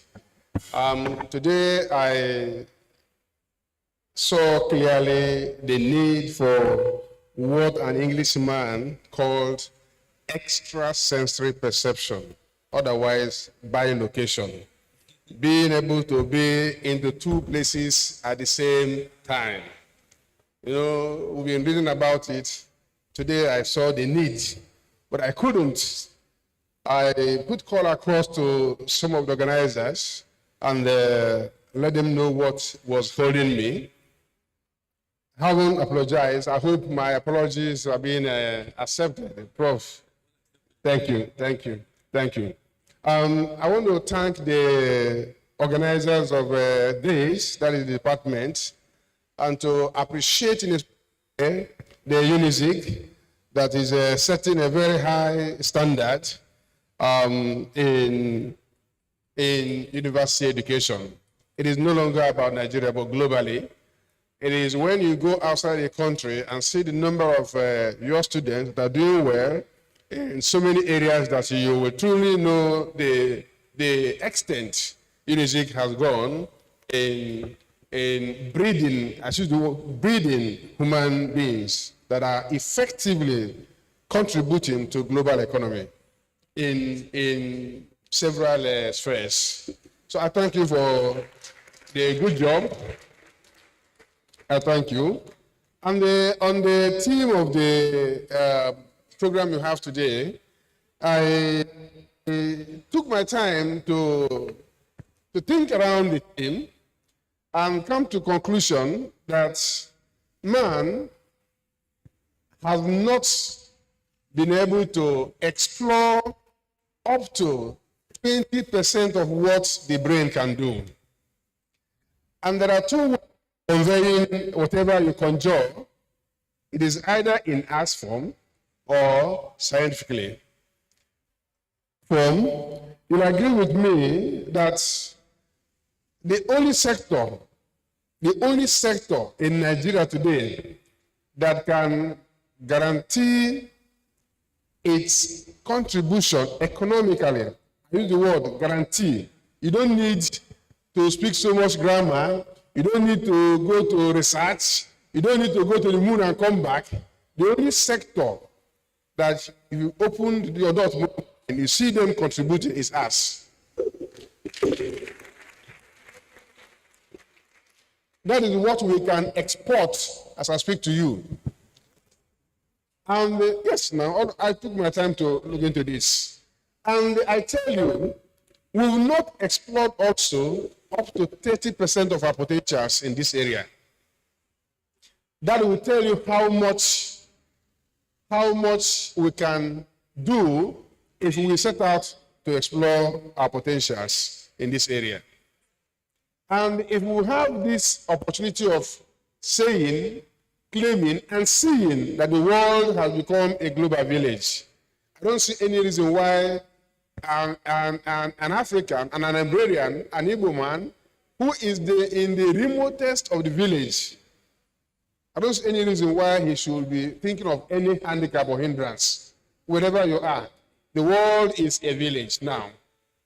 If you watch what is going on today in the social media, where people come up with so many ideas, wonderful ideas, and you see them receiving calls from all over the world, okay, that will tell you how much endowed we are as a people. So I urge you to please do more. If there's anything needed to be done in terms of support, both morally and otherwise, a lot of Nigerians are also well to do, so that we can develop this department to a point where it will become enviable, by way it will be projecting our both collective and individual talents that are yet to be exploited. I thank you very much for today, and wish you all the best as we progress in the program. Thank you. Thank you.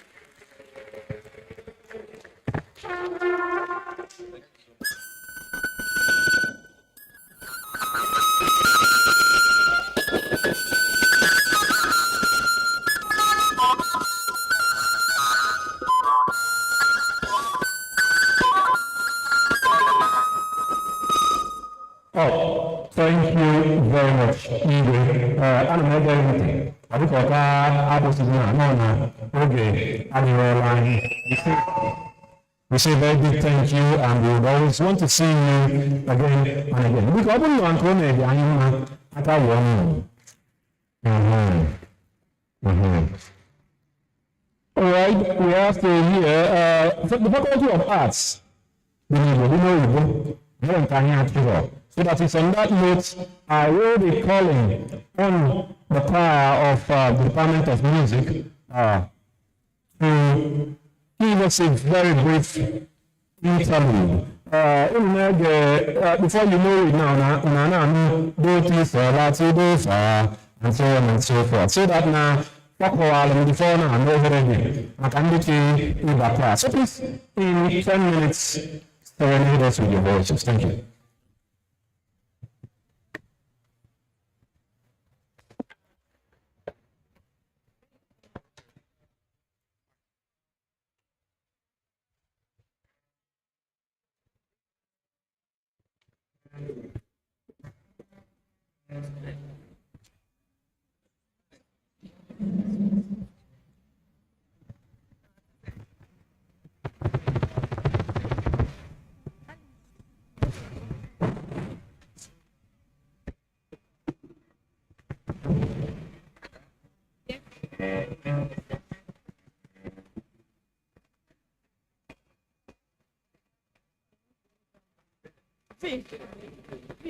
This one is not working.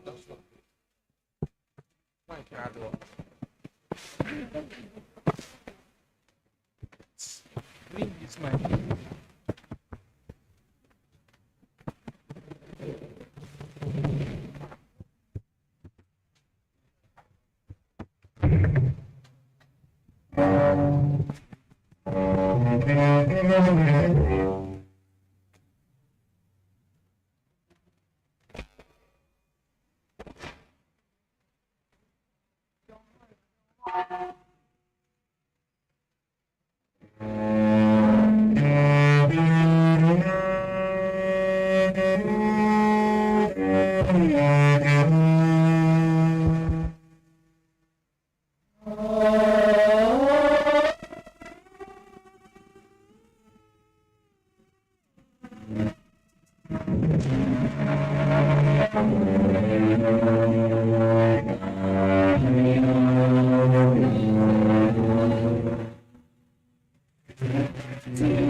Anyị ncha bụ n'ofu nne, anyị ncha bụ n'ofu afọ asị.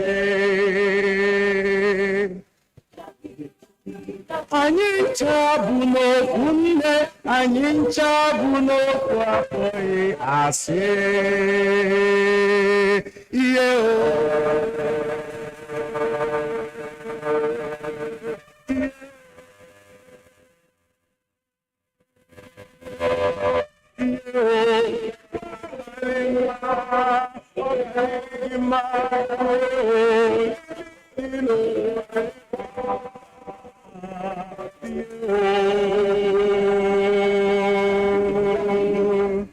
Yeah.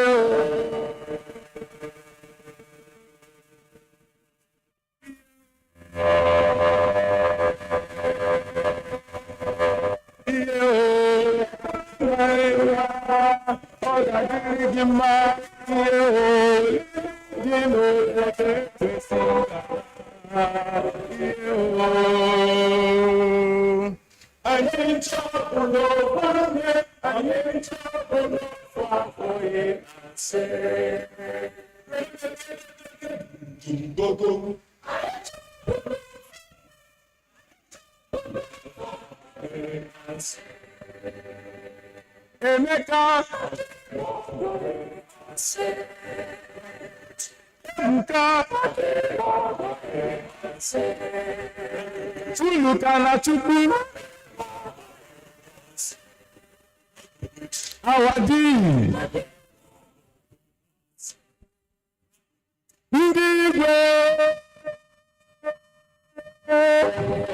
my professors ụlọ akwụkwọ onye ọbụla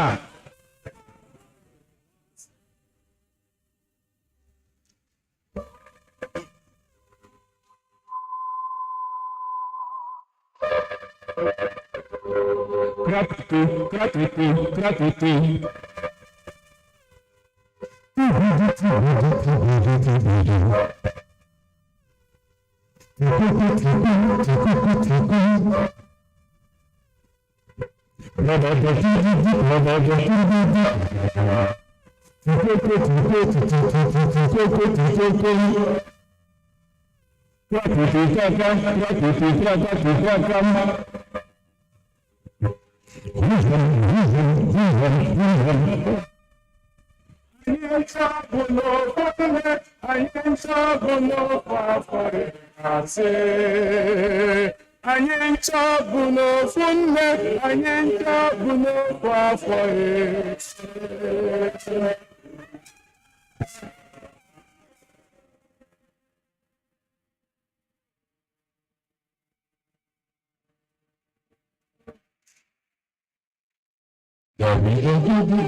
Thank you very much for these wonderful pieces. Of course, we first had you make a presentation of audience like our junkies in and then you also spoke to the theme of this event, which is Anita, the film, so that let us feel the emotion. Nico.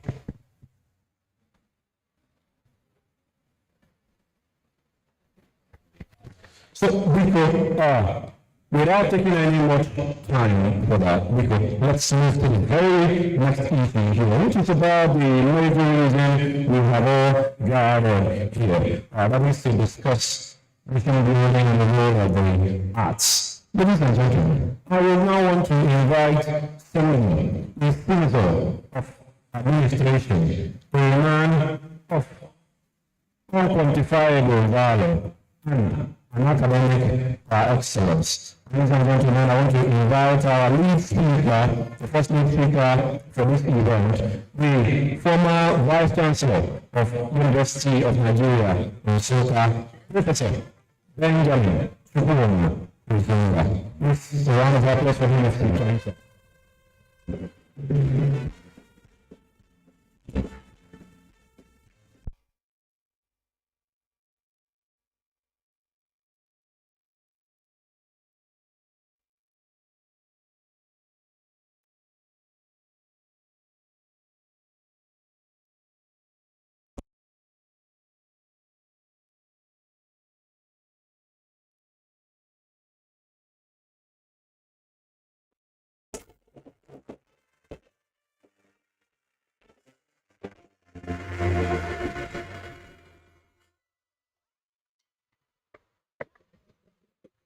The chairman of this occasion, His Royal Highness.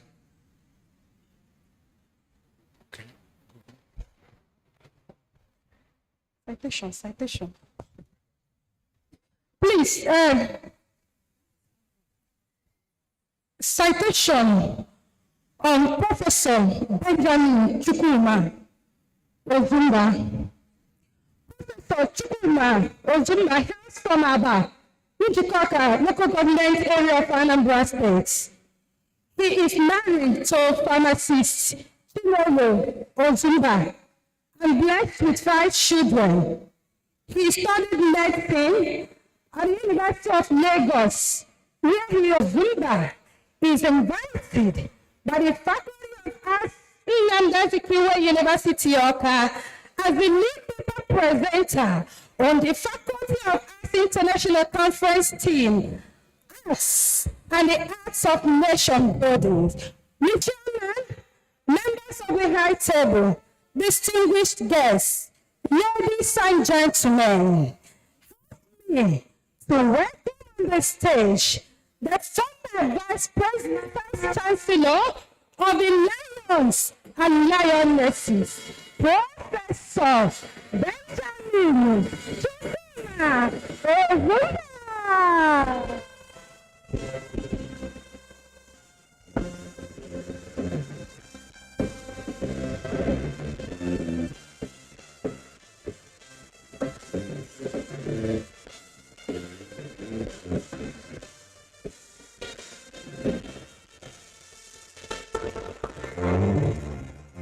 The Vice Chancellor, Nnamdi Azikiwe University, the chairman of this occasion, His Royal Highness, other Royal Highnesses here present, principal officers of the university, members of the High Table, emeritus professors here present, professors, highly esteemed members of the academia,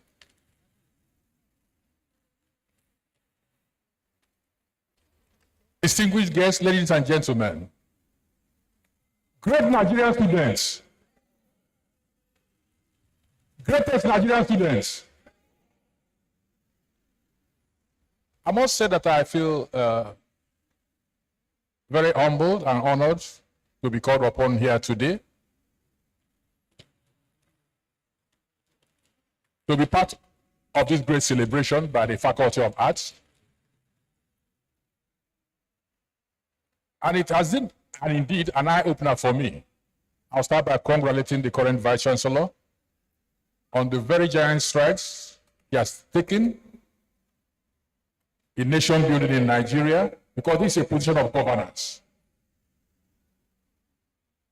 Nation building takes so many facets. We start from the university system. We can never forget the role of Professor Kenneth Dike in nation building in Nigeria.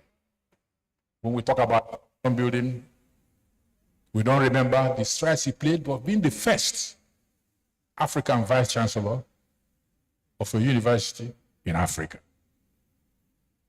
He was from the Faculty of Arts. He was a historian. The man who proved indeed that Africans have a history.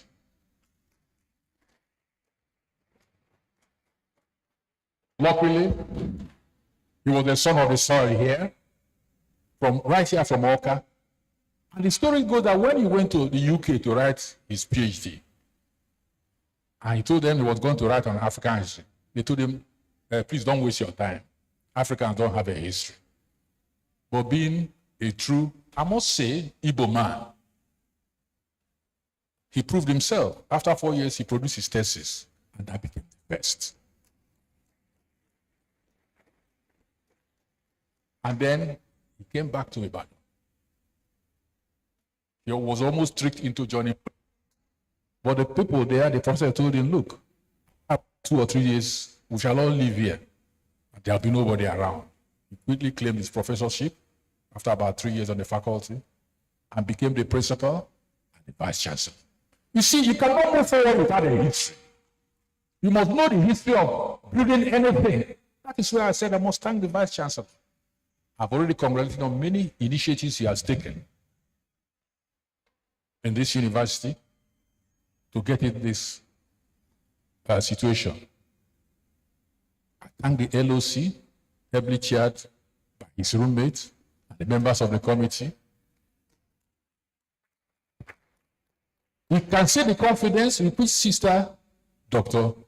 Adoma did her job, because she was a member of the ceremonial committee, University of Nigeria, working with Professor Fokansi before she came here. She was also the deputy director of the Advancement Center, University of Nigeria.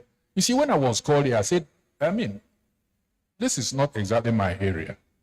But when I saw that people like Professor Fokansi was invited to, I felt very confident. So that after making my extemporary remarks, I have somebody who will deliver the lecture from University of Nigeria. Arts is indeed the foundation of science. You see, there have been lots of debates in Nigeria. Every time they talk about science and technology, but it has been proven that you can't move an inch in science and technology if you do not know arts. So I'll start by recognizing a few things I saw here. I must congratulate the music department. Music is indeed a very strong component of arts. Arts has so many components, as we shall see. Remember, I'm not a professor of arts. I'm just speaking from position of governance. Music department already had a very scintillating anthem. So I must say congratulations. We don't have it every, because we know that arts, what arts is all about is creativity. They are proving themselves very creative. When we come to nation building, we shall see what music has done for arts and for nation building in several countries. I'm sure they've had it in their lecture. If we must go to what we have for today,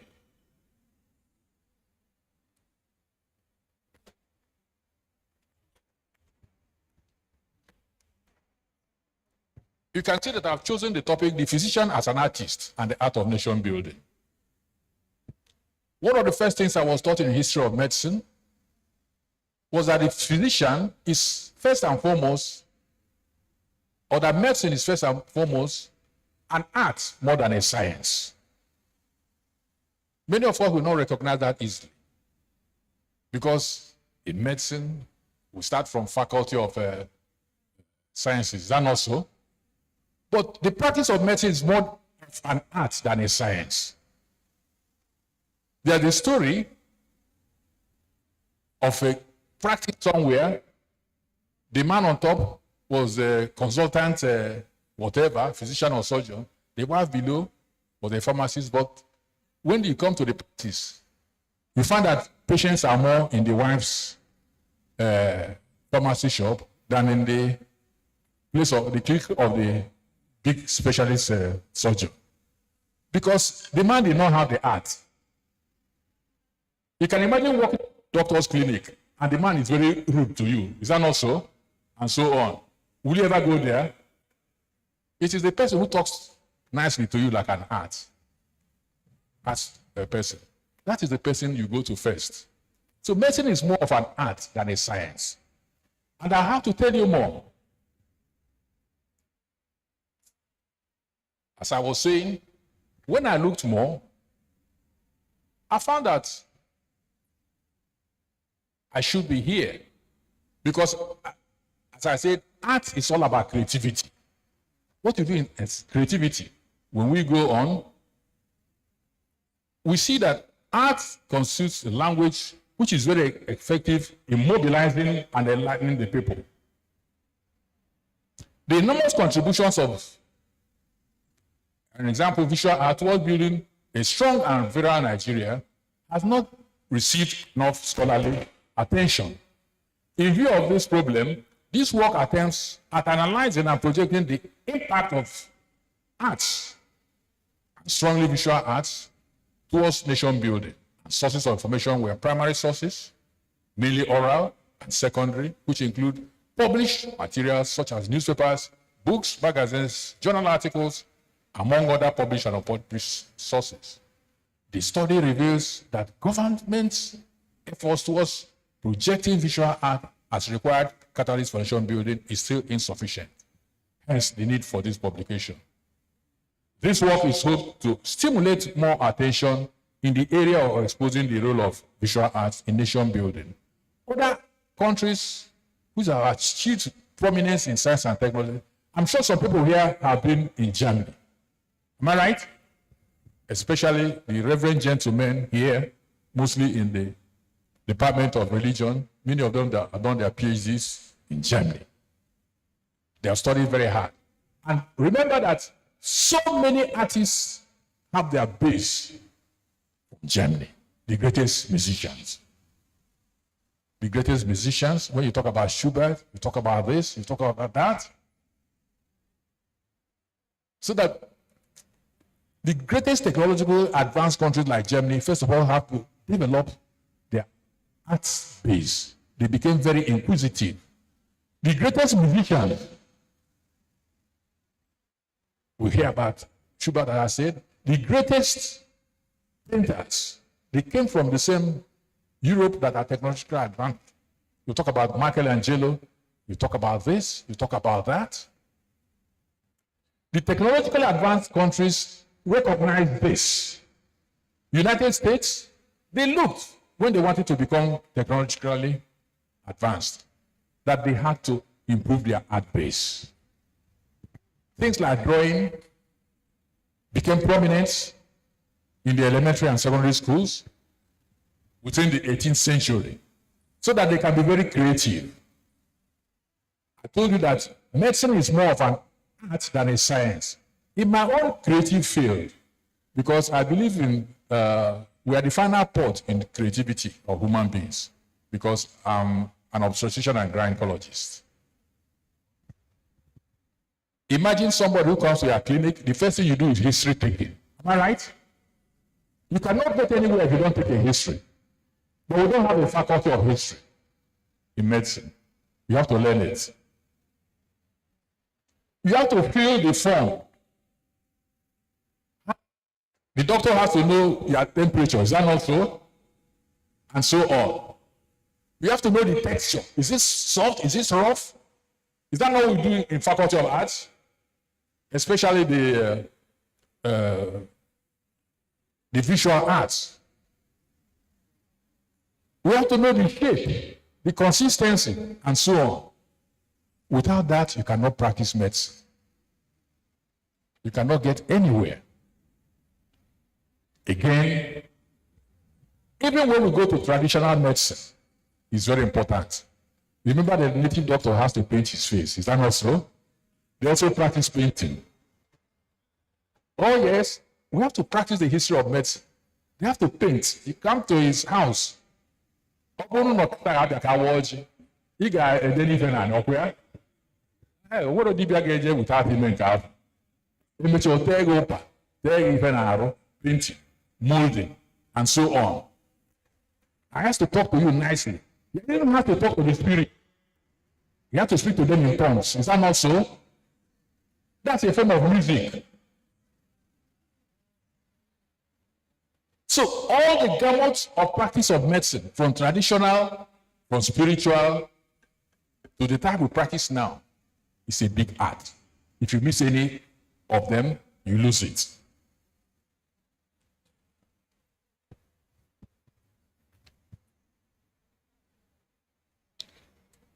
In the African context, nation building is used to refer to efforts of leaders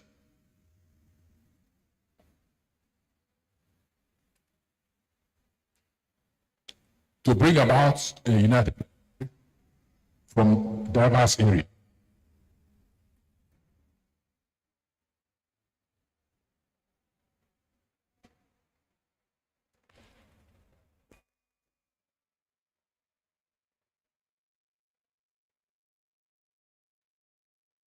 We see that art could build a strong and self-reliant nation, scatter the chains of domination, dependency, and dethrone a vibrant and self-reliant society whose economy will be rooted in indigenous artistic talents and technology.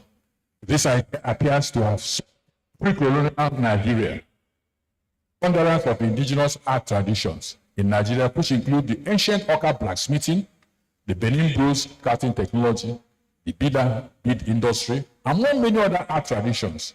Some of these artistic enterprises survived the eroding effects of colonialism to the present time, though, with evidences of decline in various aspects.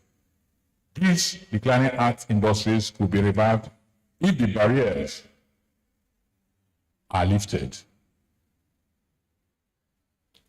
You see, I was listening when the chairman was talking. He mentioned that production of those things and move them outside and bring in foreign exchange can turn the fortunes of Nigeria. You see, again, I was listening to the news. It shows that the Naira has again taken a big slide compared to the dollar. Not much can be done until we can attract foreign exchange. I was surprised when I was going to Kenya. They rely on tourism, which is a form of art. They don't have any other natural resource, and they do everything possible to make sure that tourism thrives. So they go everything to be resourceful, but we have not reached that way in Nigeria. And that might be the source of our problem. We have not done anything to improve productivity, whereas we can mine the arts, produce music, sell our culture, a country with more than 300 ethnic groups. That's why there's, the Right Honorable Dr. Nnamdi Azikiwe, arguably, the doing of politics in this country, has said that we can use our tribalism, that's ethnicism, to a very good advantage. We have a very diverse culture, which is very rich. Competition. Imagine when we stage that around here and people come. We do Mao Festival in some states and so on. Who comes from outside? It's been said, who comes from outside? Now we are talking about university ranking. A major pillar for the Times Higher Education ranking is the number of foreign students you have. Is there any foreign students in this arena? When we were starting university, as I say, university, where I came from, foreign students were a major component. So when we talk about ranking, We have not started. There are some easy wins we cannot get. I'm happy that at the Vice Chancellor of the University of Nigeria, when I went on advocacy to Michigan State University for them to come back, because I was in Ibadan University and a very major person in Nigeria, I won't mention the name, made a statement that I didn't know touched me. He said that Michigan State University left because they said that University of Nigeria was the crucible for rebellion in Nigeria. It touched me, and I said I must reverse that narrative. And sooner than later, I became the Vice Chancellor. The first thing I did was to take a trip to Michigan State University to ask them to come back. Because we are improved in ranking. University of Nigeria was #1 in the citation index. I hope they have maintained it. I did everything possible. I introduced incentives. If you publish in Impact Factor Journal, you receive money, as they were doing in South Africa. And I hope that the Nigerian government should have copied it by now. That is how they earn their money.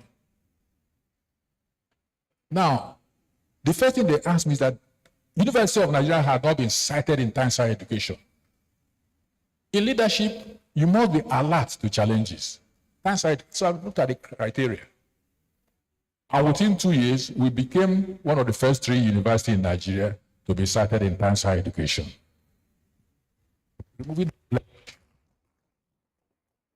As I said, one of the components is that you must number foreign students. You are rated. They know why. If your environment is conducive, foreign students will come. If the courses you offer are conducive, foreign students will come. I remember my younger brother used to bring back a lot of students from South Africa when he was at the Square campus. The issue was that they were offering things like estate departments, which was not offered anywhere. They were coming. But no foreign students will come there now. The rules are awful. Every other African country is better than Nigeria if you travel abroad. It is true. So why should they come here? Insecurity. Because I'm a physician, I'm allowed to many things. They talk about doctors leaving. They want to ban doctors from leaving Nigeria to study abroad. I say, well, how can it be so ridiculous? As he said, I'm a certified gynecologist in UK. But I went there 1 year, I ran back. All they were asking me, why do you want to go back? Why do you want to go back? Why should I be in a foreign country? I wanted to come back here. When I went to Harvard, at the end of 1 year, I came back. That's when they were killing Sarah Weaver. A professor went there, now went and looked at what they wrote on me. They said I was the most mature Nigerian because I took them in all the arguments. That is why immediately I became Vice Chancellor of the University of Nigeria. The American ambassador visited the university. The council said they can be coming. I didn't have time. See, as he said, my time is very precious to me. I can't even take a national assignment now. I want to rest. He visited. Because despite the avalanche of problems in Nigeria, Nigeria is a fertile ground to me. I had to come back and claim my professorship, which they had to backdate after so many years. And I had my eyes on leadership because I knew I would make a difference. As I told you, immediately I got back there. Michigan State University came. They said they are intelligent agents to see whether they can come back. Or they said that they are not going to come like the way they were before. They are not going to come and set up camp. But anything we wanted, they can take it back. The collaboration was established. They said if I could head the Alliance for African Partnership, I didn't have time. 1 billion naira for University of Nigeria and 4 other universities are still with them. They are ready to do that. What I'm trying to say, we must make our environment conducive. They talk about doctors not living. Look, in the news, we hear about doctors, especially from this part of the country, being somewhere in the north and getting shot down dead. So Nigeria's problem is not doctors moving out. It's after training the doctor, imagine being a specialist. Is there mobility of labor in Nigeria? Is there mobility of doctors? No. There's no mobility of specialist cadre. So is everybody going to crack place is trained? That is why people have to leave this country. You should know how to deal with it. That is where art comes in, creativity. You see, barriers are religious, social, and political in nature. Under religious factor, one discovered that some indigenous furniture and designs which are set aside as sanctimonious objects could be mass-produced and exported.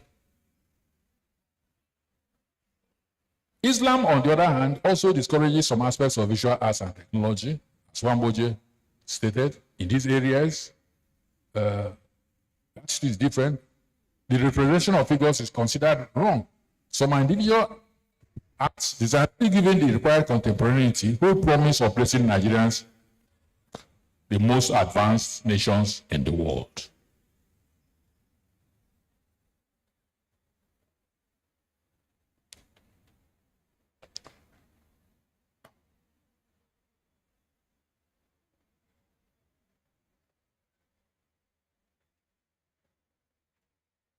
You see, the music, as I told you, I observed, because I've taken some measures myself. I am ABRSM certified grade 4 pianist now. That is why I fit in very much into arts. I always ask my people in Faculty of Arts, what instrument do you play? Are you certified? The point here, everybody is singing. I hope the young ones are learning. You must learn how to play an instrument and get certifications in it. You can see that I belong to the Faculty of Arts.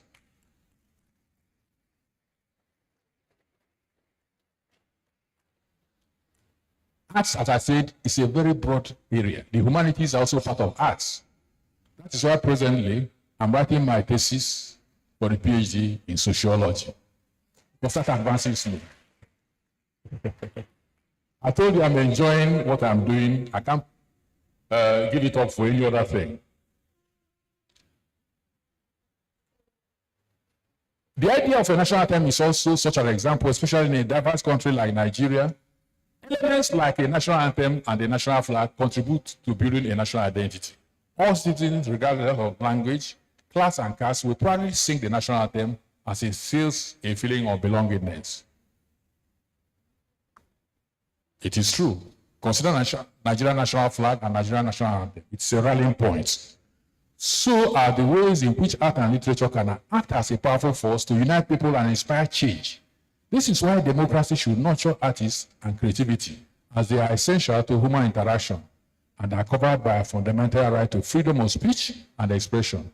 Furthermore, with the rapid growth of social media, there is more opportunity for the youth of the nation to express themselves, not just through words or tweets, but through art, poems, stories, photographs, and films of all these arts as a viable media. See what India has done with itself without any natural resource to export. They don't have oil. But they are far advanced Nigeria. India used to be the capital, poverty capital of the world. Am I right? But where is the poverty capital of the world now? With our oil. That means we still have a lot of work to do in nation building. Nobody has for us. It's important that we mention this thing to know where we are on the scale of nation building. We still have so much to do.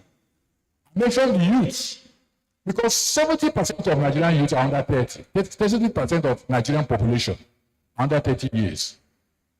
The older generation, I must say, have not done well. Possibly they have failed. The future is now in the youth.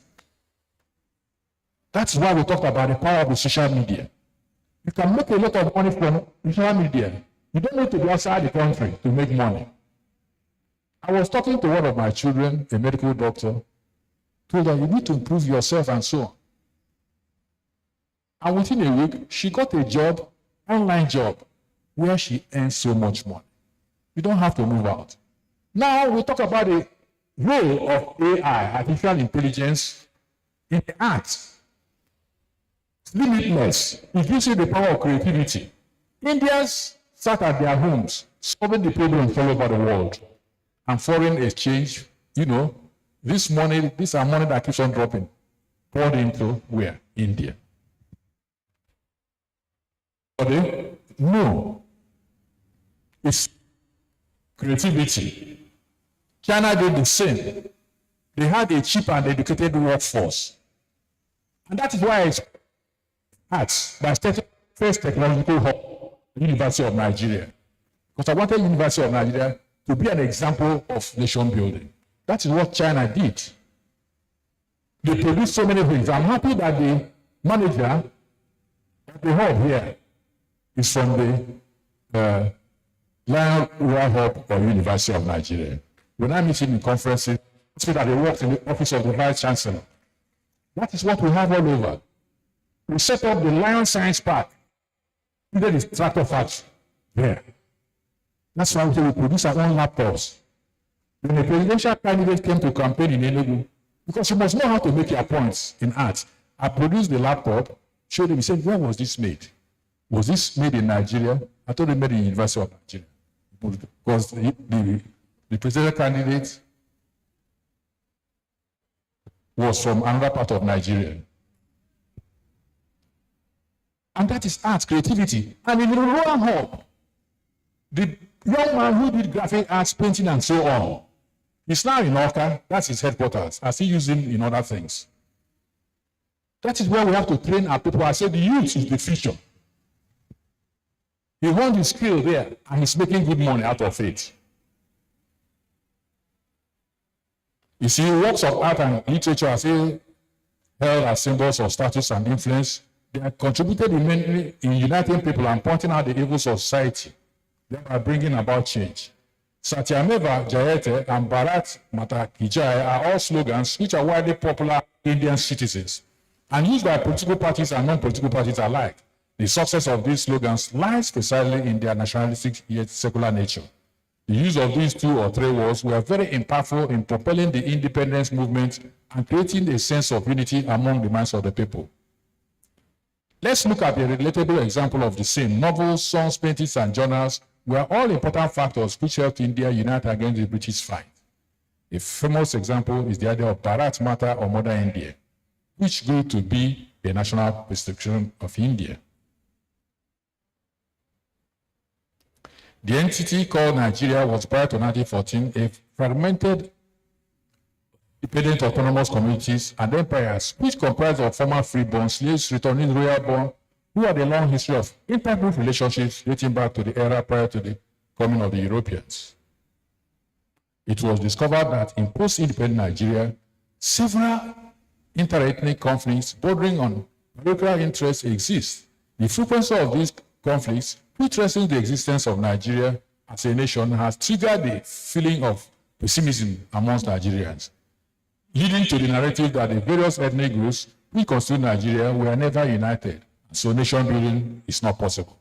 Through art, we can chronicle history, embody societal values, and comment on political or social events. Art is not just a creative endeavor. It's a force that shapes, influences, and reflects society. Art, which is basically a means of self-expression, has an origin that dates back to the prehistoric age. The oldest theory of art holds that art is an imitation of reality. In the African context, I say nation building is used to refer to efforts of leaders of newly independent states to redefine the populace with a single identity of citizenship, regardless of ethnic and religious and other identities, so that they assume a coherent national identity. It's been posited that art is an indispensable tool in nation building because art and creativity are inseparable. The technologically advanced countries are creative countries. Creativity makes the difference between superpower countries and dependent nations. If African nations and Nigeria in particular have to advance technologically, the EU has to be wholly readdressed. The nations that brought modern art are still relying on it for advancement. It therefore becomes pertinent and needful that it be made a factor in our development. You see, nation building is the intricate process of forging a cohesive, harmonious, and united society out of diverse individuals, cultures, and ideologies. It is the art of constructing a shared identity. The enormous contribution of visual art towards building a strong Nigeria, virile one, has not received enough scholarly attention. As I've said, art evokes creativity. This is more reason why the above-mentioned nations like America, Britain, France, and Germany, which greatly advanced technologically.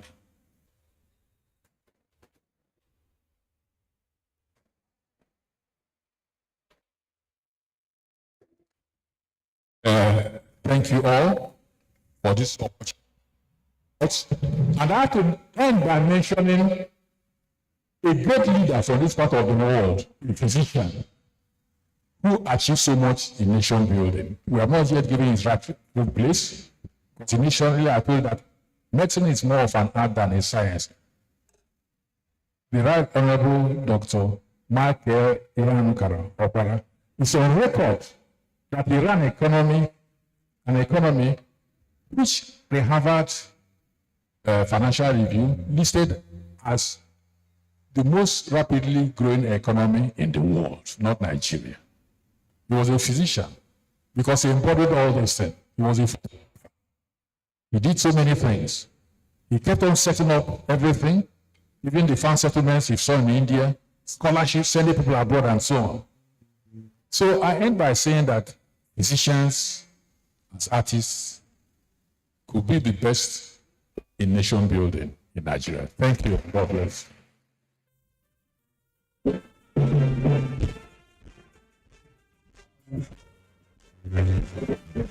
A round of applause for the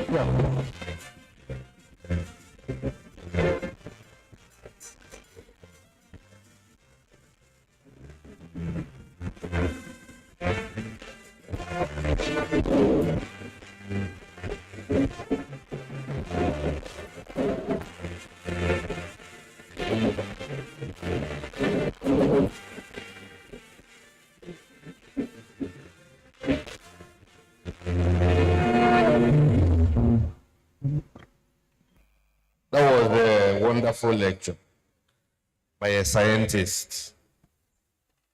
And today we know that without history, Professor Mejun, over here, we have learned a lot. Please, another round of applause for Professor Zumba. Dalo. So we introduce the next paper presenter. All right. In the spirit of ABAP also, we shall be moving on to the very next paper, which will be presented by one of our own, an academic excellence, somebody we know very well. He's no less a man than a young, vibrant professor, Professor Davidson Ugochukwu Mbag of the Department of Linguistics, Nnamdi Azikiwe University.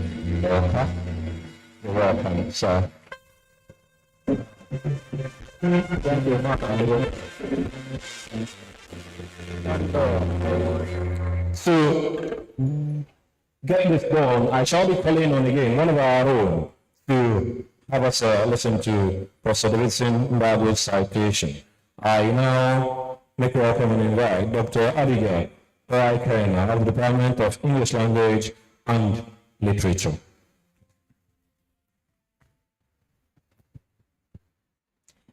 A citation on Professor Davidson Mbag, a professor of linguistics, Nnamdi Azikiwe University, Awka. After graduating with honors from the University of Nigeria, Nsukka, where he obtained his first degree, he went further to acquire his master's and PhD from the Chief Host, the Vice Chancellor of Nnamdi Azikiwe University, the host, the Dean of Arts, the Chairman of this opening ceremony, Igwe, I appreciate you. Igwe Okozo, I appreciate I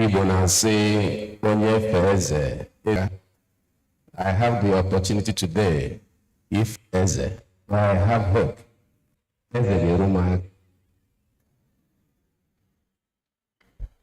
The colleague lead paper presenters, you know that when I saw the flyer, there is a former vice chancellor, there is a former dean, and both of them belong to the sciences, medicine and pharmacy. I wasn't in arts.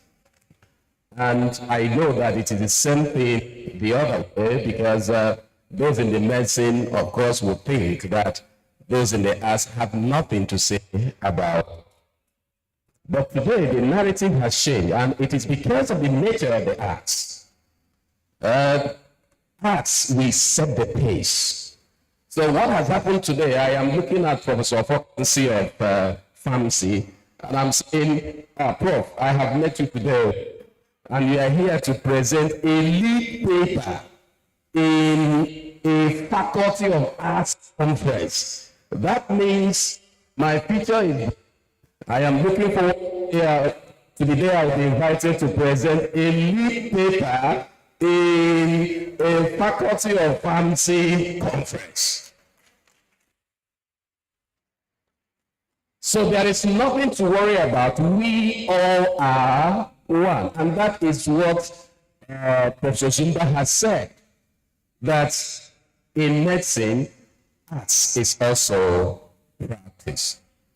So today, I am here to talk about something that is simple. I have called my presentation Pyramid View of the Arts. For some remarks on the contributions to national building, panoramic view of the arts. So first, we have two views that we are going to concern ourselves about. Two views of arts.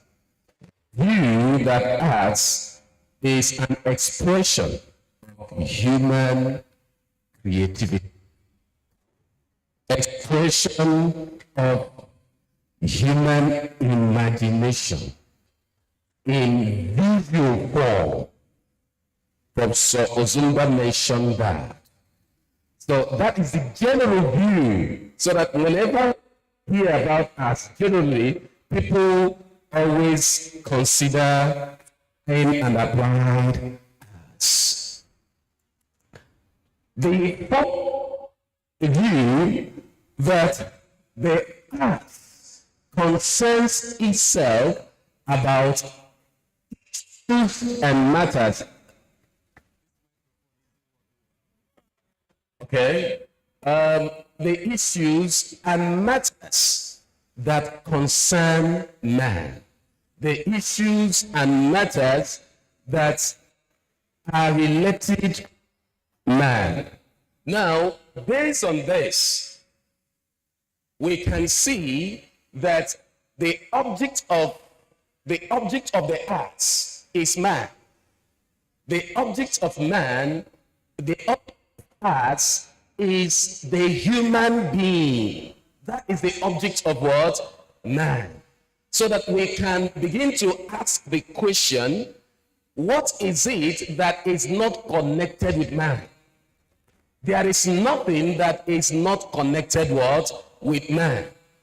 And we know that the arts has developed through periods. My unique friend is looking at me here. He's a philosopher. So you cannot talk about the arts without talking about the classical period, the Greek arts. You can't.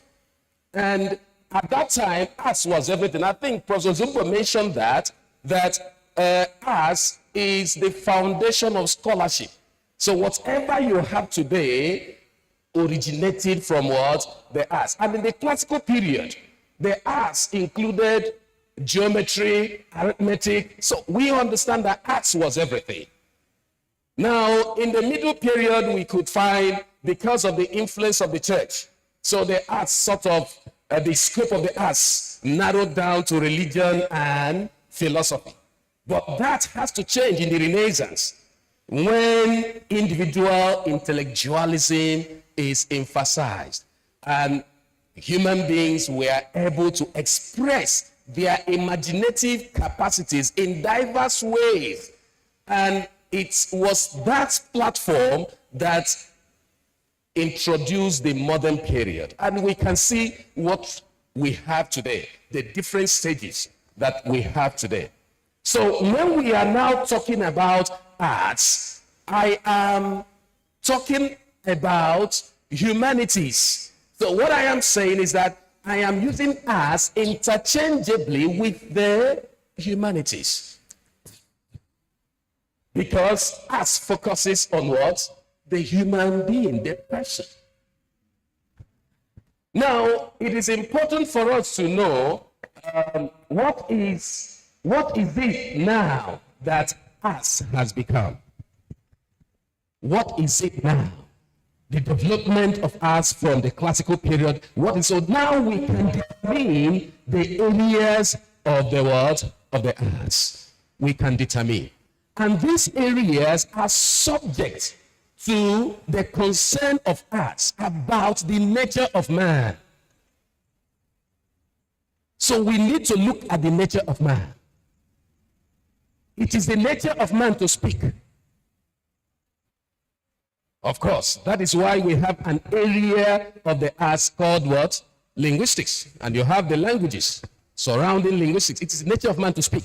There are some cultures in Swahili, in Kiswahili, in Kenya, Tanzania, where Kiswahili is spoken, a child is not regarded or recognized as human until the child speaks Swahili.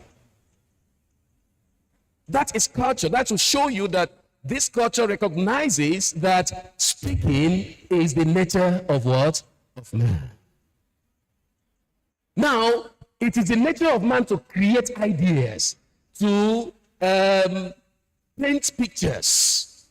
You see, when the keynote speaker was talking, he referred to Chinua Achebe, what Achebe used his novels to achieve for Nigeria. And we know that it is a meteoric achievement that has been recorded by Achebe. So that, I do not know, those in English, they can tell better, but I have read that roughly you have about 35 languages into which Things Fall Apart has been what? Translated. And it is not just the translation. Things Fall Apart has been performed in more than that number of words, languages. So we can see that aspect of what? Arts. So literature is an area of what? The arts. It is the nature of man to produce and enjoy music. Music oracle is the nature of man. And it is the concern of the arts. So we can see. And we know, just as Professor Zumba has said, we know what music is doing for Nigeria today. Laundering the image of the country. And many of the celebrities are making a lot of money. Davido and Wizkid. I cannot just tell, all that is happening in the music industry. It is the nature of man to imitate life. And that is the area of theater what? Arts. And you have different types of theater. Today, many of the celebrities that are noted are in that what? Industry. It is the nature of man to seek God, to connect with the supernatural. And we have an area in the arts that focuses on that. That's religion. It is the nature of man to ask questions. It is the nature of man to ask what? Questions. So Professor Zimba saying that he is also in the arts. He knows that he is in the arts because he's a human being. So everybody, the scientists, and we all are artists because we are humans. We must respond to our nature. That is the point. So what we are doing is to respond. The only thing is that we have an area that has developed over time to concern itself about the nature of man. That's philosophy. Critical questions. Trying to answer provide proper solutions. We have that. We have fine and applied arts. Many of the great artists, Leonardo da Vinci, our own Ben Enwonwu, and a time I read about a piece of art that sold for some billions of dollars. And I was asking, how? I feel that if you place it on the way, I will pick it and what?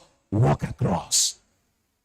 You see that man has the capacity to create. So the way the fine artist uses material, physical material, concrete material to create images, create ideas. That is the way the literary artist uses language, ideas. And then you have law. It is the nature of man to establish law and order. If you find two persons quarreling there, whether you like it or not, you will respond to their quarrel, isn't it? Because it's your nature. You want to find out what's the problem. Why are you quarreling? You want to make sure that justice is what? Delivered. And that is why the UN today is working hard at ensuring rule of what? Law. I have added political science and education. I know that some of our colleagues from that sphere will say, why? But I know that it is the nature of man to lead and be what? Led. So that is why today we are happy anytime we are talking about our Vice Chancellor. We are talking about the achievements. The achievements have been led by him. It is because he is leading. There are people doing many of the things that have given us the upliftment that we have seen today. But it is the nature of man to lead and to be led. And of course, all of the things we have mentioned cannot work out without education. It is the nature of man to teach and what? Be taught. So you can see that when you are not talking about nation building, what you are saying is that the arts cannot be relegated. It is the cross for nation building. That's what you have said. And that is why we are here. Now, each of these areas that we have mentioned has its contributions to what? To nation building. So the musicologists should be able to tell us. That is why we have conferees who have come from different areas of what? Arts. How I wish that we extended invitation to those in law if they do not know that they belong to us. Okay? So we tell them, those in political science and those in what? Education. So that we can come together and look at how to build a nation. Of course, we know that when we are talking about a nation, we are talking about a group of people that share a culture. So, but in the context of this conference, the nation we are talking about is a country or a state. That's what we are talking. So we are here to look at the contributions of arts to the development. So development comes in here. So when you are talking about nation, you are talking about boosting. You are talking about promoting certain standards. Okay? So yet sometime we were somewhere in the ranking what? Level. Today,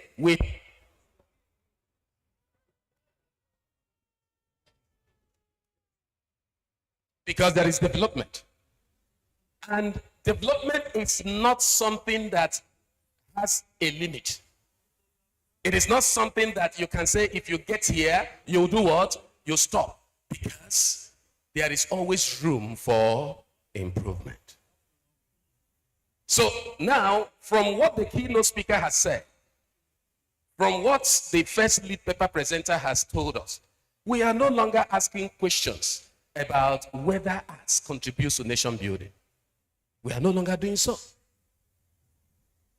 So it is determined that arts contributes to nation building. And our students who are here should understand this. They should understand this, that arts contributes to, so that, sometimes you lack sense of worth when you do not know what you are doing.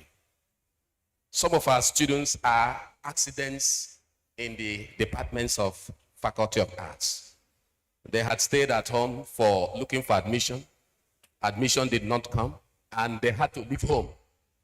And, okay, so where do we push them? The Vice Chancellor understands what I'm talking about. Push them anywhere. And, okay, so there is space in Igbo. Don't worry, let me go there. Let me become a university what? Student. But, you know, if you understand that Igbo contributes to nation building, and you know the contributions, you will understand what you are going there to do. That you are not simply going there to study, acquire a degree, and go home and what? Sit down. So that is why we have decided to say, oh, let's look at the present a panoramic view of arts. And then based on the view, make remarks about the contributions of arts to nation building.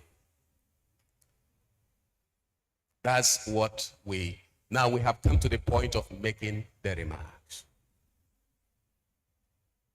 And what I have concluded to is that the contributions arts has recorded are incidental. Why do I say that they are incidental? I say that they are incidental because they are because arts what exists. That is why they are incidental. Now, what do we need to do if the contributions are there because arts what? In other words, what we are saying is that there is something that is what? Lacking. What is lacking is the art in arts. And that is why the theme of this conference is instructive. Arts in the art of nation what? Building. What it is pointing to is that there is art in what? Arts. And when you are talking about art, you are talking about a determined process, a planned approach. Now, I do not know, but you can tell me, those who are in music, you know your contributions to nation building, but are you formally executing that? Are you formally executing it? Those in linguistics, sometime in 2007, I discussed what I call the contributions of linguistics to nation building. I highlighted technology transfer. Of course, you know that you cannot understand any technology if you do not know the language in which the technology exists. And we are in languages. So there are so many things we have not been able to do because we have not been able to study certain languages. In fact, some of the solutions we are looking for are in some local languages in our nation. And that is why we must continue as linguists to describe languages so that one day we may stumble into the information that we require to drive one thing or the other. That is the point. So we can now see that what we require is a conscious plan.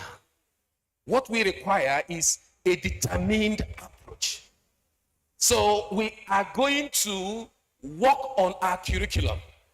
We are going to find ways to make our students, the students who are looking at me now, let them know the contributions of their area of study to nation building and know the principles by which, the ways by which the principles of their area can be translated into nation building. And I close by telling a story. You know, it is unfortunate. We had a vice chancellor during the time of end allowance who said that those in the arts were not qualified for end allowance. And he said, what are they doing? And so you can see that if a vice chancellor of a university could say that, maybe because money was involved. At first, I thought he was being sarcastic. But if he wasn't sarcastic, he was serious. Then it meant that what I am going to propose now is what we are going to do. We need to conscientize people about what? The arts. So we have not played our role as well as we ought to. That is why some of our students are still asking, what am I going to do? Again, referring to what Professor Zumba said, I remember in 1998 in Uniport, when Professor Okoje delivered his inaugural. And you know, at that time, Professor Theo Vincent was the vice chancellor. And after talking about his area of specialization, what environmental degradation, it was a wonderful lecture. Then Theo Vincent, whose area is poetry, he's in the literature. So he took up the microphone and he played with words. But one thing he told Apokoje was that before he began to bother himself about environmental degradation, Charles Dickens had done so. And that is the point that we are closing with. That everything you see that is expressed in the sciences started from the mind. And the mind is the seat of what? Arts. And that is why you have the saying that Faculty of Arts is the conscience of this university. And I say that it is not just the conscience of the university, we can extend it into the conscience of the nation. Thank you very much. Thank you.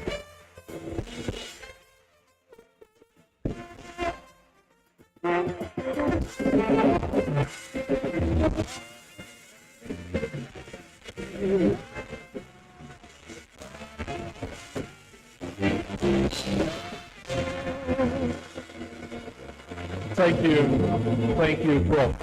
You see, I cannot but say that I would like to be like you when I am grown.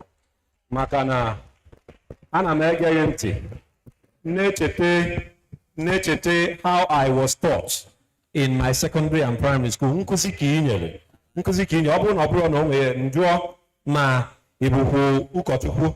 You have done so very well, Prof. Let me remind us that now, Prof, who a man of letters, vastly published. So thank you very much for those teachings of yours. Please get another round of applause for him.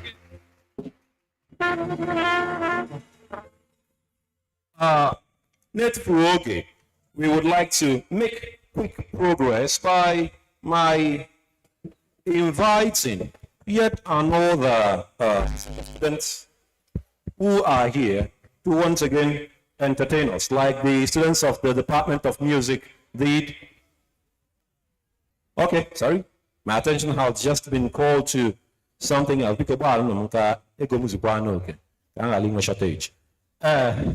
We shall be moving on to the next round of our awards. I'm sure we haven't forgotten.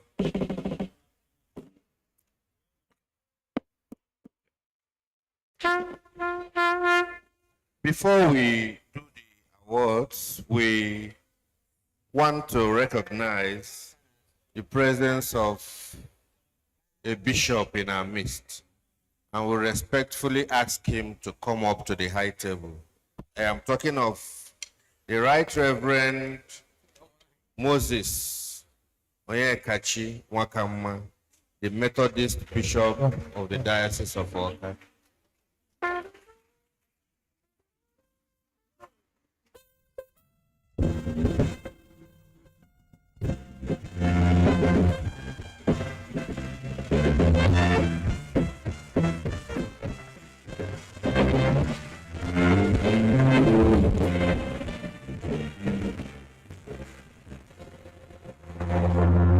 I like the way this bishop works.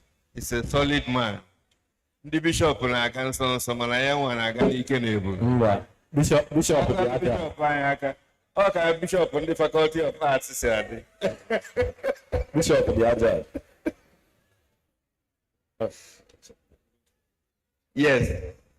So we are moving on to the awards now. now that we have recognized the bishop, when I accosted him, he said, I am okay where I am. I say, you cannot be okay where you are. Because our VC is a pastor, a digital pastor. So, my Lord, you're welcome.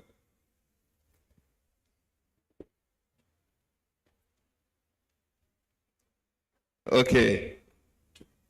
I am under instructions from the Mother General. So, the awards, we want to call on His Royal Highness Igwe Chidume, Chris Chidume, to please stand up for his respectfully. Yes, and I also have the orders to ask the VC respectfully to confer this award on Igwe.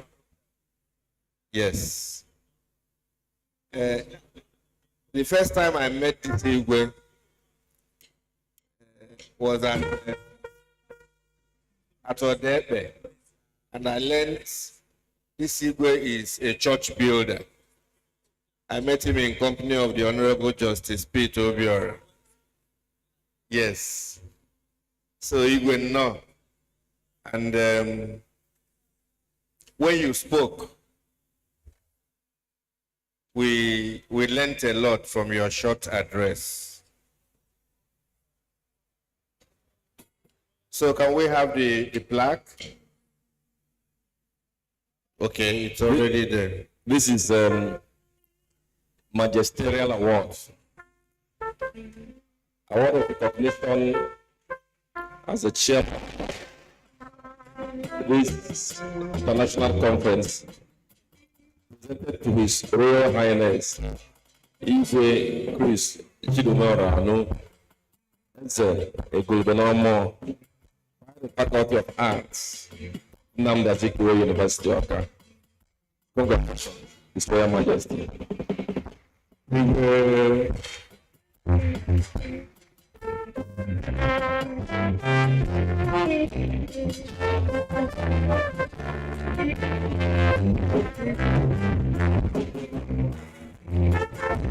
We call on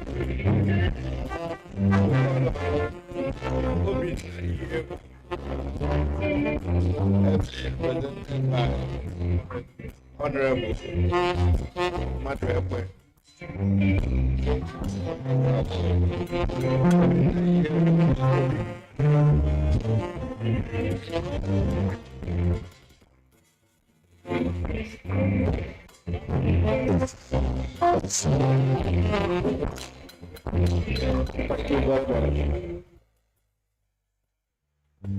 This is an award of recognition as special guest of honor presented to Chief Star in the year with the CEO of the Group by the Faculty of Arts, Nnamdi Azikiwe University, on this occasion of the Faculty of Arts International Conference.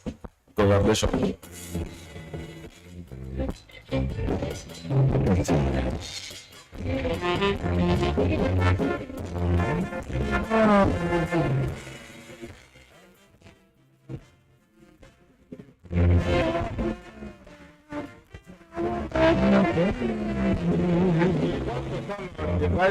The former Vice Chancellor, University of Nigerian,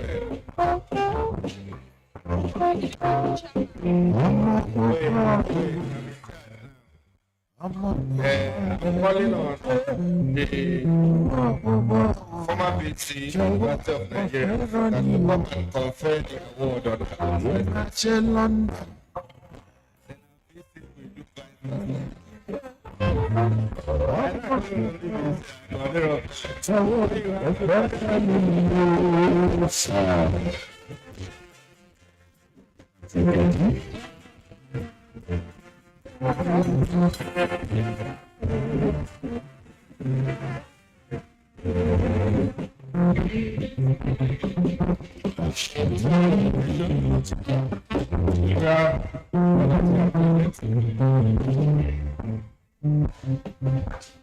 highly esteemed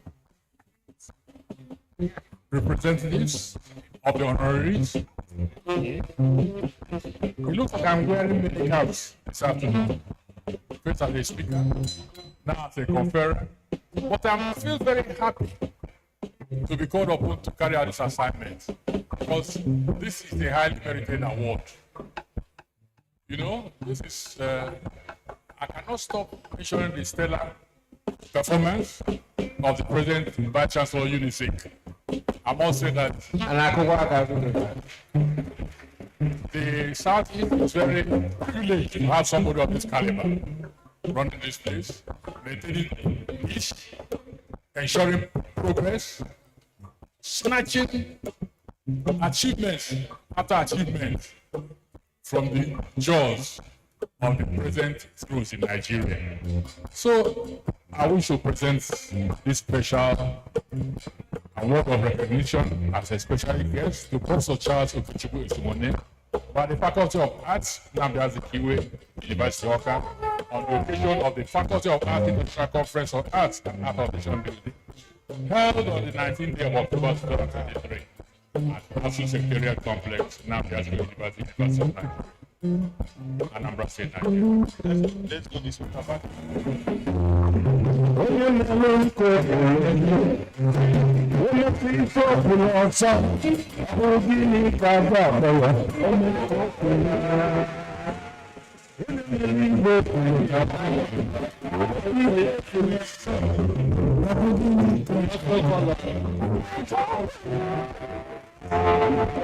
Wait, you come and take this photograph. I'm sure I'm not to get it ready. Okay,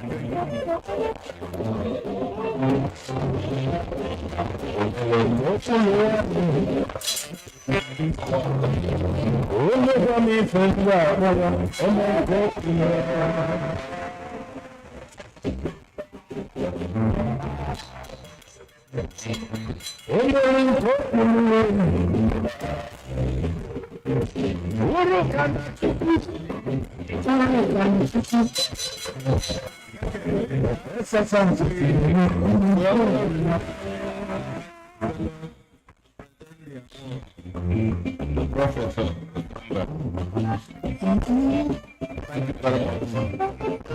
It's also a very great honor and a privilege to present this award to the Vice Chancellor of my alma mater, the Vice Chancellor that took my alma mater to very high heights, and somebody we are proud to identify with anytime, anywhere.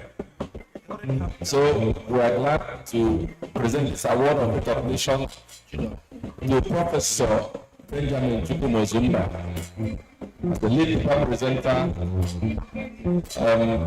to the Faculty of Arts International Conference that was held today, 19th of October 2023. And through your lecture, we have learned very clearly that science is born out of arts, and that art is the foundation of all beings and all sciences.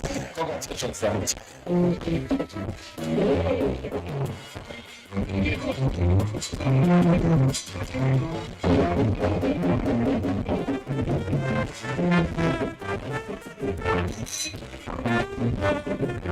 Congratulations.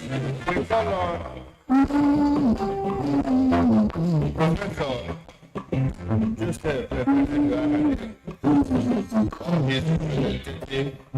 Sheraton. Okay, we also follow President of my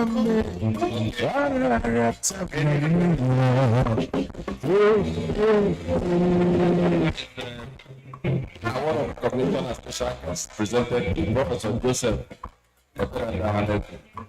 by the Faculty of Arts, Nnamdi Azikiwe University of Awka. For some commendation. Congratulations. Professor.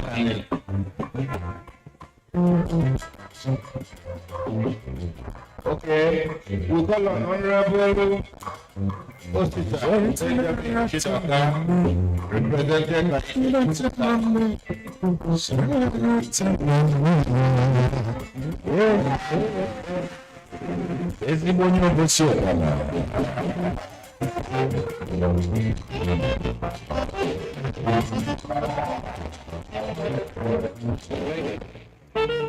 Thank you. An award as well deserved presented to award of recognition presented to Honorable Osita Benjamin Chidoka, Ikobosi, former Minister of Aviation, as a keynote speaker to this international conference of the Faculty of Arts. Congratulations.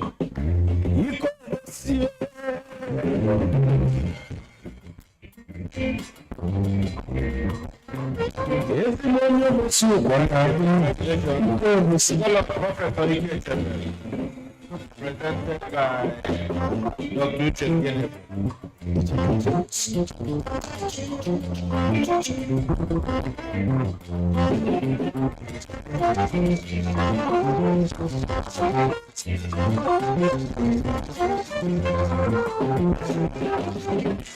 Our recognition as special guest presented to Professor Joseph Azikiwe by the Faculty of Arts of Nnamdi Azikiwe University. Joseph Azikiwe, congratulations.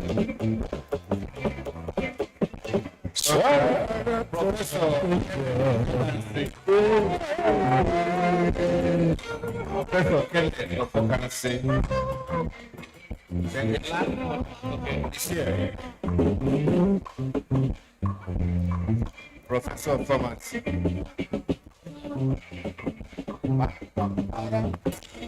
Will you forward to presenting a paper? Your faculty.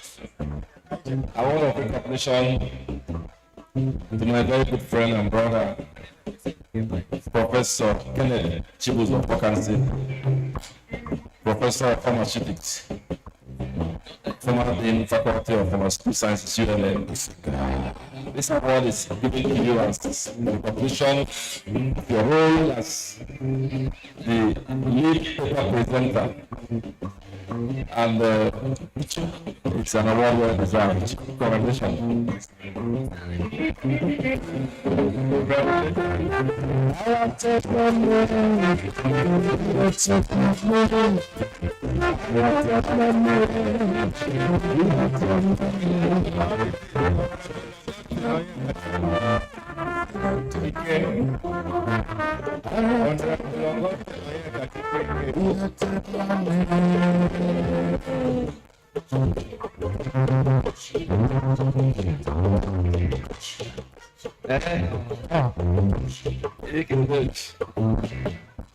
This is awarded alumni.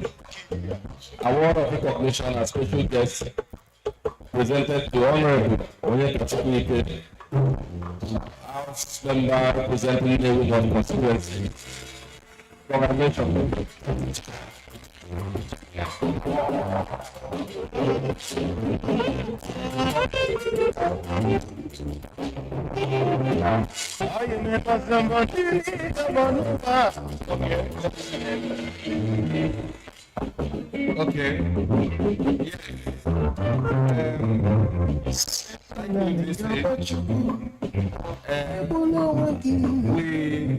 Okay. We now want to call on Obi Kubana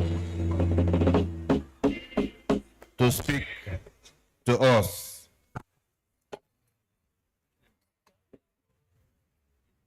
The music, na Obi Kubana, you not the fellow. Yes.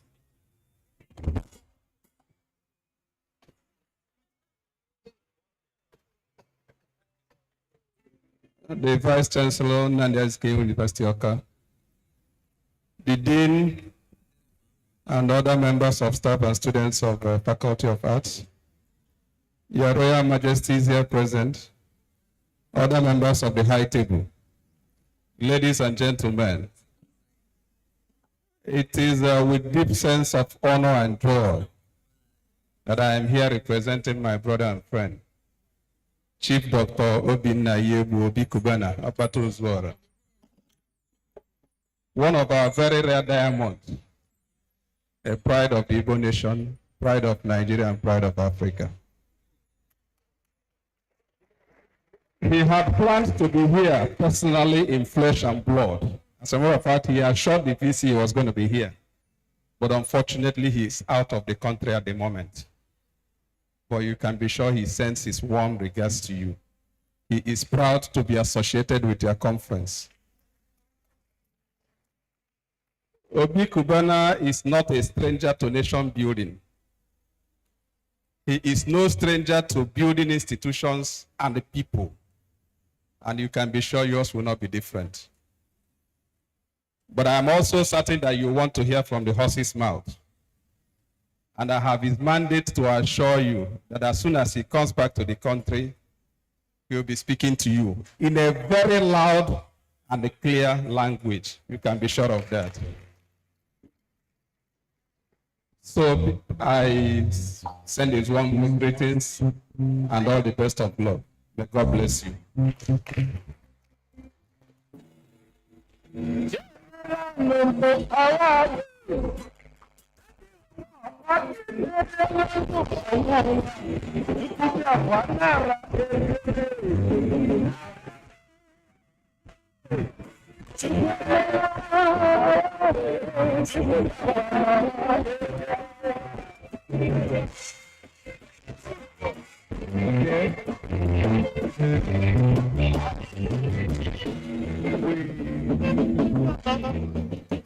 Yes, I've just learned there's an award for Professor Bago.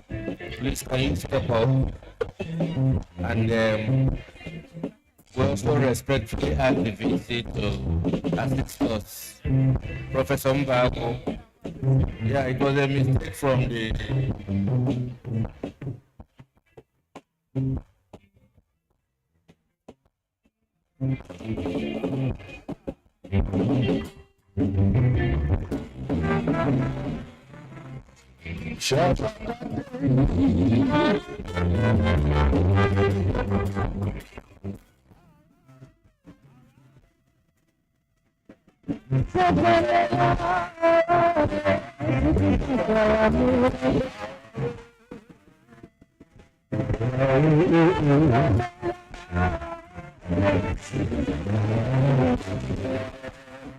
The theater asked them, they told me they are here.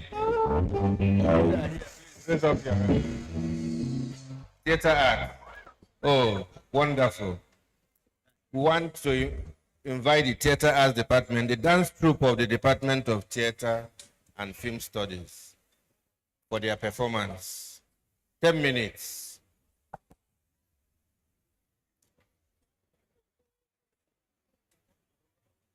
Interlude of music as they come up. Okay.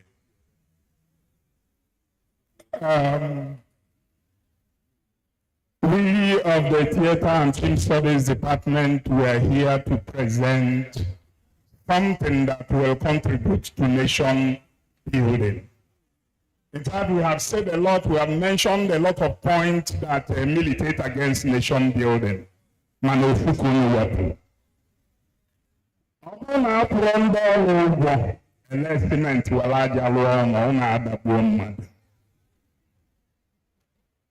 is the one. In our presentation, we are going to build. If that building stands, you know we are talking about a country where workers being paid. If that building falls, that means we are talking about a country where workers are good, alone. Please, as we take our stance now, can I hear the flute?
Hello.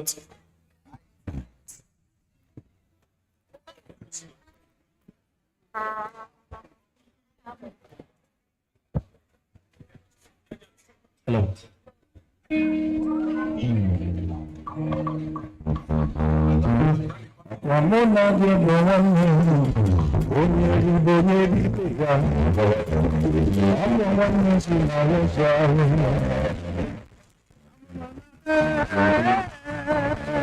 May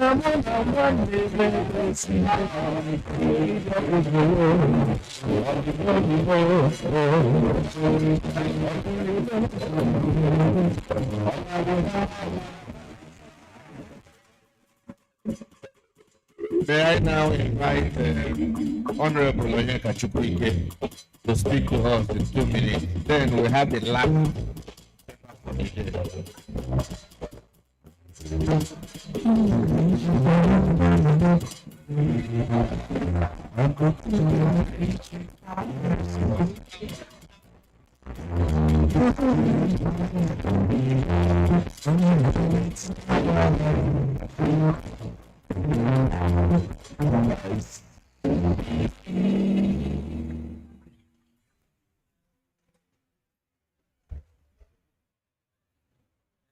Okay. The Amaramanyo Master of Ceremony must stand there on existing protocol. And on Adrum easy, he stand on existing protocol. Man, the whole protocol can stand because I acknowledge the presence of my VC. Or yes, on an existing protocol. Or my employer called Abanye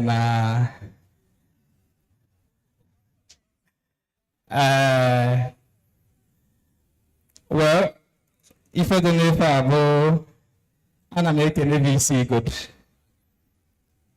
Igbo more and I'm another right? So because I try me do no okay. How do can now see Igbo?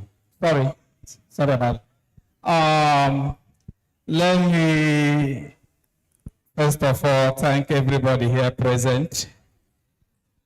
I just breathed in because today is our sitting. I don't go late. Whatever I do, I come before everybody. But we are holding sitting. Immediately we finish, people are waiting for me. I left them and I come here because I'm part of this place. You know, I'm very much part of this place. We just went to try luck in politics and it clicked. You know, sometimes it's good to try. Jokingly, you'll be trying, jokingly to click. So I'm one of the advocates of whatever you are doing, take it serious, whether it's paying you or not. As I was working here for more than 2 years, I was not paid, I was coming. I was taking it serious. And it has paid me. Because if I need it,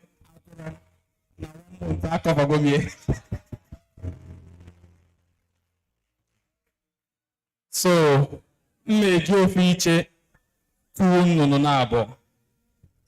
Ofiche ka meji tu nnụnụ na-abụ. Though amara representative Obi Kubana, atara ya na nọmba enwetara m ya. Atọ nke owuru wee mee wage. Tọsị na ife ọnere bụ mere na ife ọya eweta. O kwesịrị iwetagodi ife ka anyị na-ene nke ya anya. Anyị na-ene nke ya anya wee na-atụkwasị nke anyị. Maka na anyị na gọvanọ ka na-agbakọ na-ewepụ. Anyị ka na-agbakọ na-ewepụ. So I am very much, but will support you. Then subsequently, always come here with support. But I will start with the distinguished senator from na afed na awodi. Agwagomonye ga nataria ye. Manetu si emebewu. Ebe obo na mforo afed na award. Mana onwe kapati ai diseketa. Mana ai mako ife ai na-eme, ife ai na-eme doro ai anya. So we start with him. Nafa distinguished senator. Mbenyogodu na ego oji. Mecha etu si eme o mmeo mepo he eme. Ema na onwere mmụọ a na-aṅụba ayu ga-edu. Sorry, ma na pastor. So etu esi aṅụ mmụọ ahụ onye ṅụwa mmụọ ahụ ṅụchaa ya, the chief priest ebinye esi oge edefukwa na ọṅụọ n'iyi. Igbupụkwa mgbuo. Ya, ọwụ na mmụọ egbupụrụ ya wee megide. Now we did like a you know. So it is a man came mpo nko ya wo me po ha name gini a name mana ama m na ya achọ ego ọjị ozugbo. So mma awara ma ọjị n'afa distinguished Senator Dr. Patrick Ifeanyi Oba with 500,000.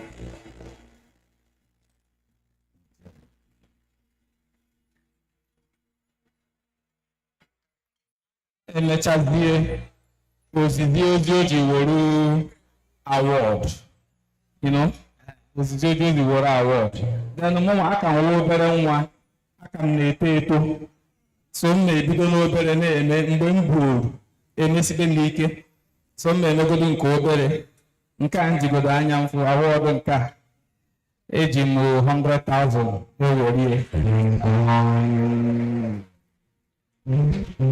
jiri 50,000 na-awara VC ọchị. 50,000 awara VC ọchị. Ndị mere performance nke m fụrụ, amaghị m ndị mere nke m afụrụ, nke m fụrụ anya m na-enye ha 20,000.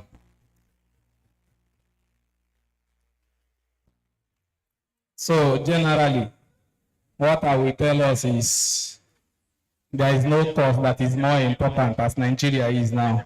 There is no cause that is less important. And sometimes when you enter where we are, even before you come here, you'll be telling people you will do this, you will do this, you will do this. When you enter here, they will cage you. You understand? And so that thing you read in theory and what we see in practice is not always the same. So sometimes when you enter there, they will say he has started behaving like them. There is every tendency you will start behaving like them, because the system will always control you to behave how the system is. It takes time to change a system. So nobody should give up on our system. It's gradually. But once you get the right people there that knows what to do, gradually change will be introduced. So I make a no maybe when we do such a thing in future, if we are informed earlier, we will give our support earlier and be more prepared to attend. God bless you. Thank you very much.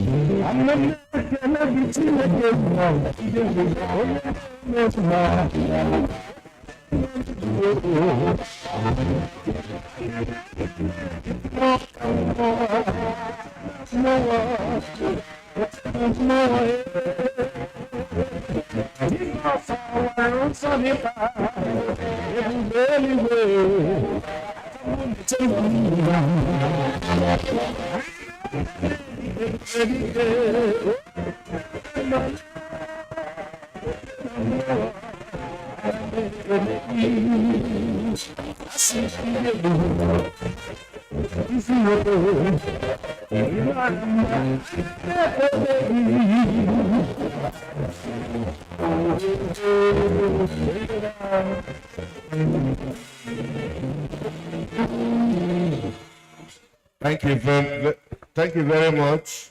When a young man with vision speaks, you hear him loud and clear. Honorable Dalo, God bless you.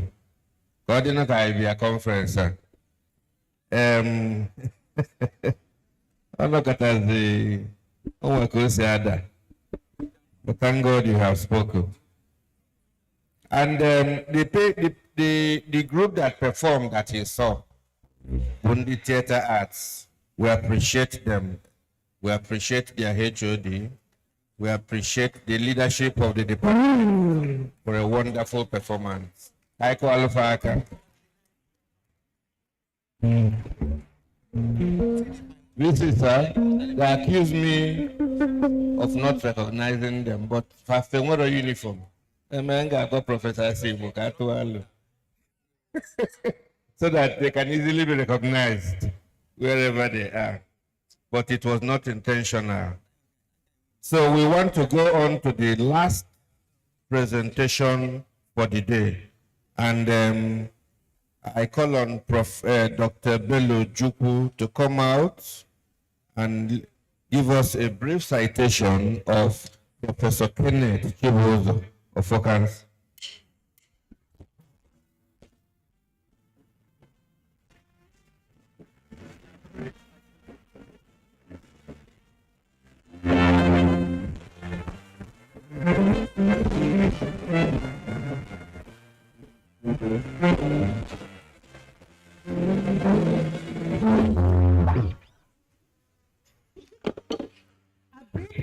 of Professor Kenneth Chibuzo of Okansi. Professor of Okansi is a distinguished scholar with a Bachelor of Pharmacy, Master of Pharmacy, and PhD degrees, all from the University of Nigeria and Nsukka. He furthered his academic pursuits as a postdoctoral research fellow at prestigious institutions in Germany. Commencing his academic journey at the University of Nigeria in 2000, as a lecturer too, he steadily climbed the ranks, achieving the title of professor on October 1, 2011.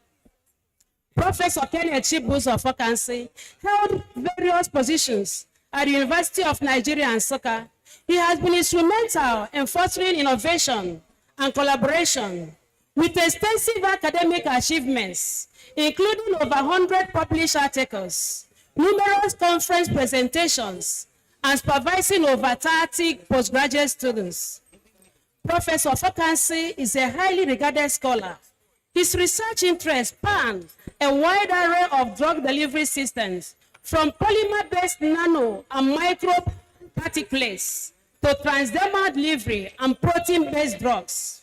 Notably, he played a vital role in establishing the Lion Science Park and Royal Nigeria Hub, pioneering ventures in Nigerian academia.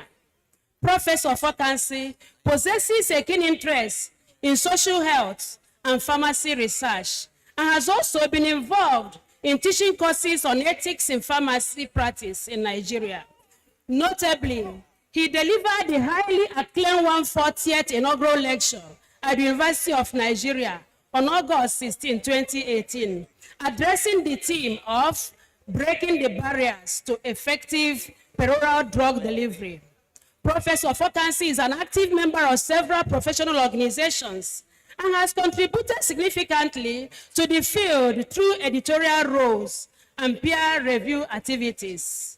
His dedication to advancing pharmaceutical sciences is underscored by his involvement in various committees and councils, solidifying his position as a key figure in the academic community. Ladies and gentlemen, let us collectively give a round of applause to this eminent and distinguished scholar, Professor Kenneth Chibuzo of Okansi. Thank you, sir.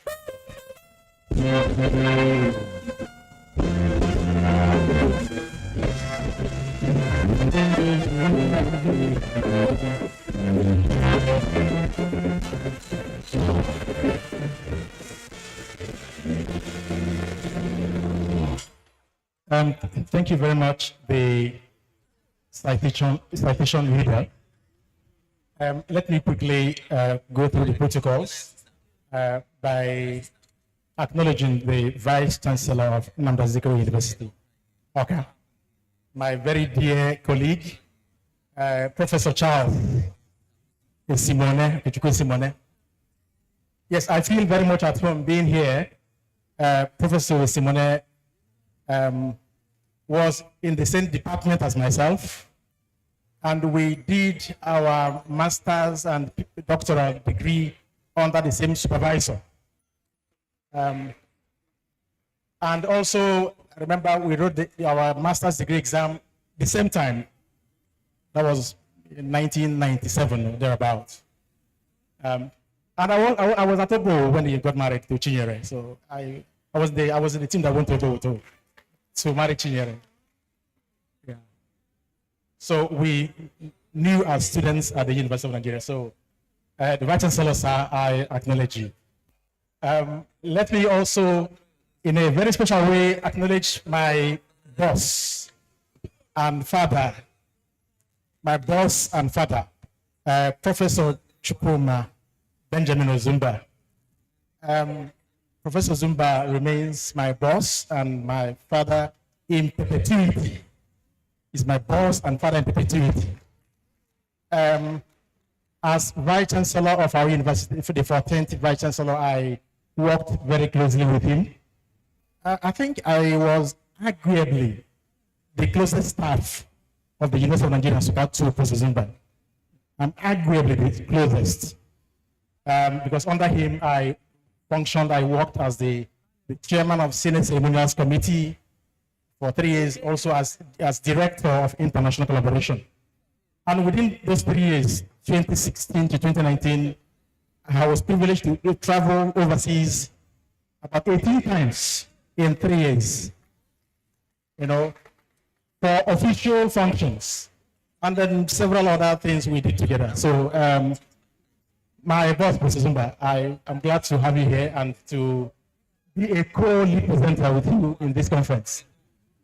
And then two traditional rulers stand out here. So I feel very protected. His Royal Highness as a Professor Charles Anikwenze, Igwe Okozo, Ibilibogada, and His Highness Igwe Prince Chidumarano, Igwe Nyomo, both of them from the Omambala region. I am from Omambala region. So, specifically from Nando. So I feel protected being in your midst. Yeah, as an undergraduate student, I also met Reverend Father Professor Obiefuna, who then was running his PhD then at the university. So I'm glad to have him. And he was talking to us regularly at the NFCS in those days. He was invited severally to talk to us at the NFCS. So by word of, then let me also just salute my Lord, spiritual and temporal, the Bishop of Methodist that is there. And then my colleagues, academic colleagues, professors, and members of staff and students of the Faculty of Arts of Nnamdi Azikiwe University. So it's a privilege to be here and to be invited to also share my thoughts on the theme of your conference, the 2023 International Conference, with the theme Arts and the Art of Nation Building. So I divided my presentation into 3 parts. Essentially, I'll talk about nation building, the concept of nation building, and then I will link up the relevance of arts, of the arts in nation building, the connection between arts and nation building.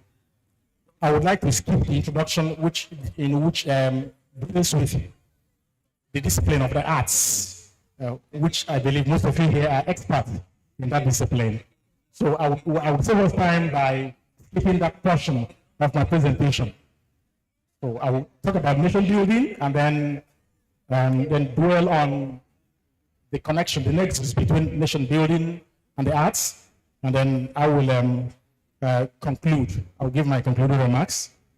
But let me also say up front, that even though it has been established today in this opening ceremony that the sciences have their foundation in the arts, but I believe that the point of intersection between the arts and the sciences is in creativity and innovation.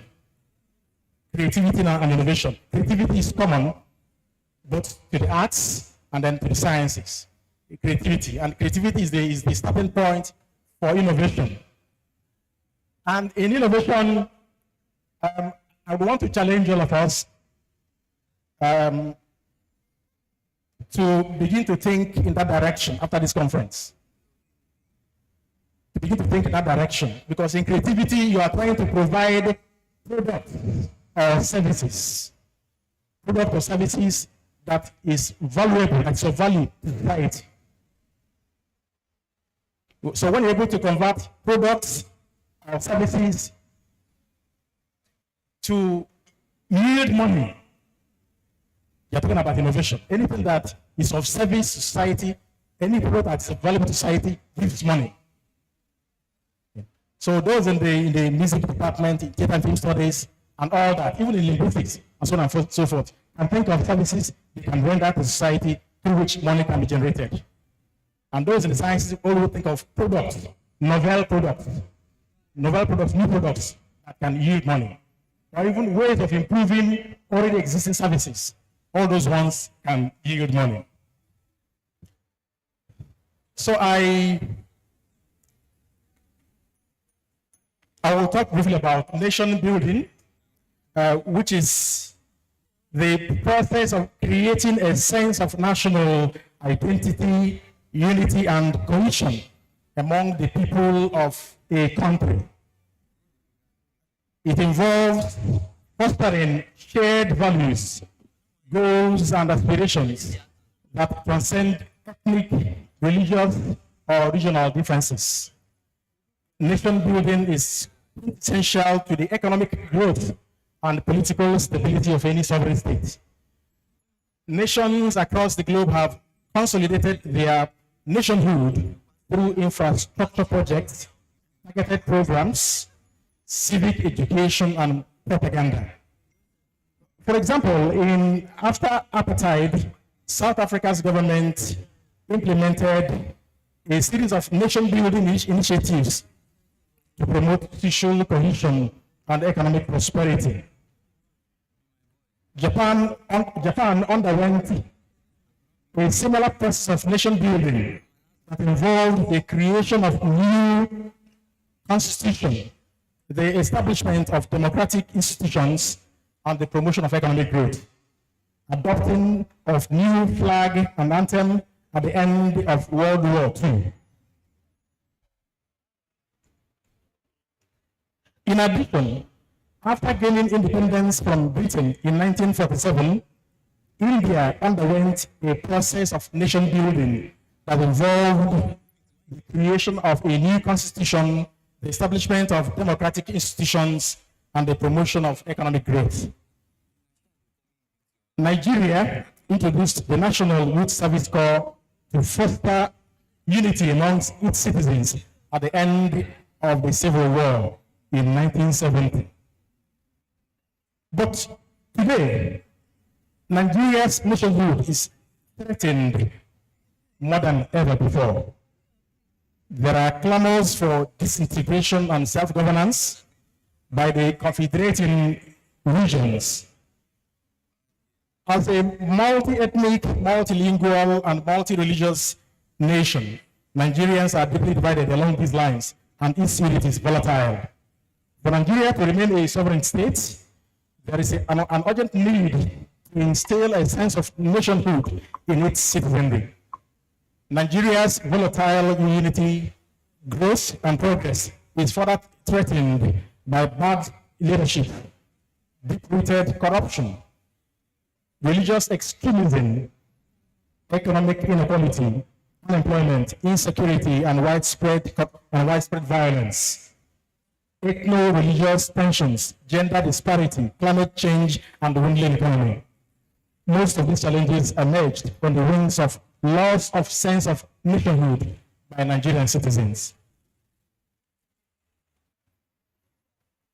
Andreas Wiener, a famous sociologist, outlines 3 factors that determine successful nation building. 1, early development of civil society organizations. 2, even distribution of public amenities across territories. And 3, emergence of a shared medium of communication. The arts, in all its forms, its place as a viable shared medium of communication. Nations such as Singapore and Brazil have used the arts to drive economic and social inclusion. The arts can contribute to nation building in many ways, such as promoting cultural diversity and intercultural dialogue, preserving and celebrating the heritage and traditions of different groups, enhancing social inclusion and participation, stimulating innovation and economic development, and strengthening democracy and civic engagement. So we now look at the nexus, the connection between the arts and nation building, ways in which the arts can contribute to nation building in practical terms. So look at the first one. Through the arts, the beauty in diversity can be highlighted. The richness and vibrancy of the diverse cultural expressions among the tribes in Nigeria can be showcased through the media, visual, performing, and literary arts. This will enable out groups to appreciate the beauty of cultures other than theirs, thereby promoting national cohesion and tolerance. The National Festival of Arts and Culture is one of the avenues where cultural expressions are displayed. This is an annual event organized by the National Council for Arts and Culture. Artists from different states present their works and perspectives at these events, and this encourages cultural exchange and cooperation among the ethnic groups. More so, the Nigerian home video industry, popularly known as Nollywood, has become a platform for showcasing the various stories, languages, and culture in Nigeria, as well as a source of entertainment and education for millions of viewers within and outside Nigeria. Furthermore, artists from various tribes collaborate on music projects such as Pino and Olamide and Ezege, and Davido and Humble Smitten Usinachi.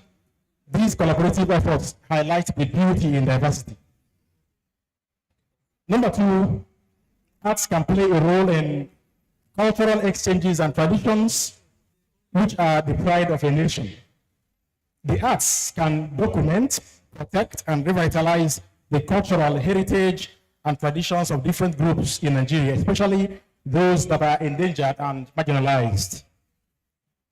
For example, the National Council for Arts and Culture supports the safeguarding of intangible cultural heritage, such as oral traditions, rituals, folk music, dances, crafts, and indigenous knowledge systems. Artists from the various spheres of arts capture history as well as honor and celebrate the legacy of their ancestors. Literary artists such as Chinua Achebe captures the pre-colonial and post-colonial Igbo society in his trilogy, The Things Fall Apart, The Arrow of God, and No Longer At Ease. And Nnamdi Azikiwe and Tony Bezie document the Nigeria-Biafran Civil War in their works. The Half of a Yellow Sun by Chimamanda Ngozi Adichie and Tony Bezie's Isaku Parangala. Furthermore, visual artists such as Nike Davis, Okundayo's paintings, and Ben Engonyo's sculptures depict the traditions of the Yoruba and Igbo, respectively. The number three, the arts can enhance social inclusion and participation in Nigeria. Through the variety of artistic media, individuals and communities are empowered to express themselves, voice their opinions, and participate in social issues. The arts have proved to be a formidable tool for commenting on societal ills and inciting paradigm shift. Artists enjoy the privilege of being detached from their works. Consequently, artists can take shelter under the guise of their works to comment on issues they would not ordinarily be bold enough to talk on. Wole Soyinka's plays on dictatorship and corruption, Fela Kuti's songs on social justice and human rights, and T.Y. Bellow's photographs on environmental activism are instances where artistic works are used to critique the political situation in Nigeria. In addition, some Nigerian organizations use art as a tool for social change. The Ajegunle Community Project, which uses music, dance, and drama to educate and empower young people from low-income areas, and Women Writers Association of Nigeria, which uses literature to promote gender equality and women's rights, are examples of these artistic organizations. Writes articles, novels, plays, and poems that capture the realities of women and their perspectives in a patriarchal nation such as Nigeria. Then number four, the arts can stimulate innovation. As I mentioned at the beginning, the arts can stimulate innovation and economic development in Nigeria. And this could be done through generating new ideas, products, services, and industries that contribute to economic growth and development. For example, Nollywood has become one of the largest film industries in the world, employing over 1 million people and generating over $600 million annually. Successful businesses have emerged through the arts. The astute businessman and the richest man in Africa, Alhaji Aliko Dangote, created his businesses based on his artistic talents. He started off as a painter and progressed to owning chains of businesses. Number 5, the arts can be used to raise awareness, inspire action, and influence policy on various social issues. For example, some Nigerian artists have used their work to advocate for democratic reforms and good governance, such as Bele Jegede's cartoons on electoral malpractice, Banky W's songs on voter education, and Jalili Atiku's performance art on human rights.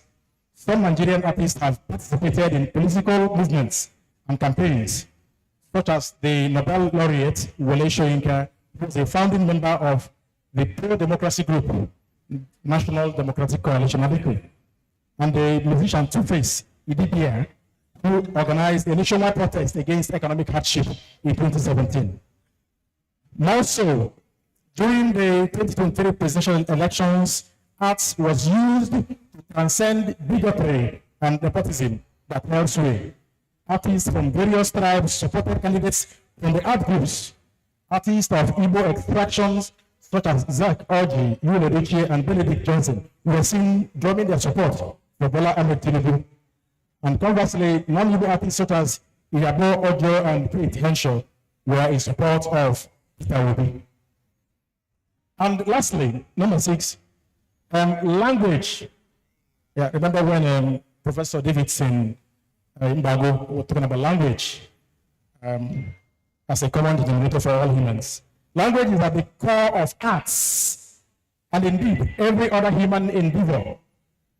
All ideas are conceived in and expressed in language.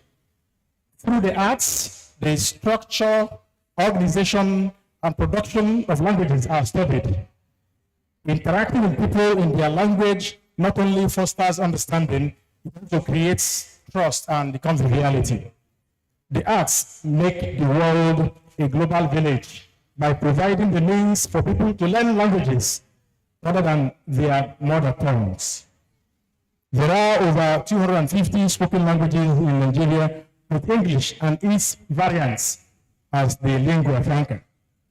Through the various forms of art, languages of the various ethnic groups are learned. For instance, people learn how to speak new languages through music. Code mixing is a prominent element of Nigerian music. By infusing words, sentences, and phrases from languages of other tribes, the sense of belonging is given to everyone. And to conclude, before then, let me once again emphasize the point I made earlier about the intersecting point between the arts and the sciences. And that I talked about creativity, and then creativity leads to innovation. And for those of us who have had some kind of experience, trying to, with our experiment in setting up the incubator at the University of Nigeria, I was essentially the focal officer for that effort. There are established methods we use, what we call the NABC model. For those of you who may be thinking of products to put out, to the public, to yield money or services. So you think about the need, the NABC model, the need for that product, and then the approach, how do you want to go about it, and then the benefits of that your approach or service or product, and then the competition. So by the time you by the time you subject your idea or service through this methodology, you'll be able to arrive at what we call the minimum viable service or minimum viable product. So these are established. It's almost akin to what we do when we write research proposals, because every good proposal will answer certain fundamental questions. Every good proposal will tell will tell the reviewer or the audience what you want to do, why do you want to do it, how do you want to do it, and then the expected benefits. So every proposal answers these 4 questions. In a nutshell, what do you want to do, or what you like to do or proposing to do, why do you want to do it, as the novelty in what you want to do, why is it important to do what you want to do, and then the approach or the methodology, and then the expected result or benefits. And once you're able to convince the reviewers or funders through these approaches, the proposal is likely going to get a positive outcome from funders.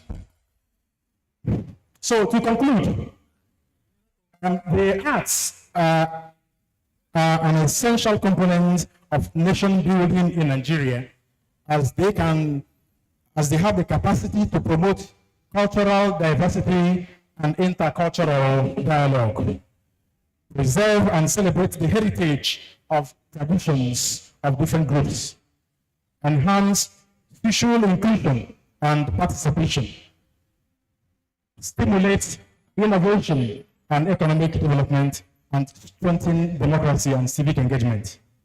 The arts can also help to address some of the challenges and opportunities that nation building faces in Nigeria, such as ethnic conflicts, religious violence, corruption, poverty, insecurity, and globalization.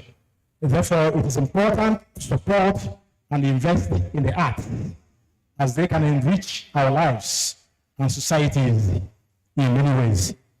Thank you for your attention.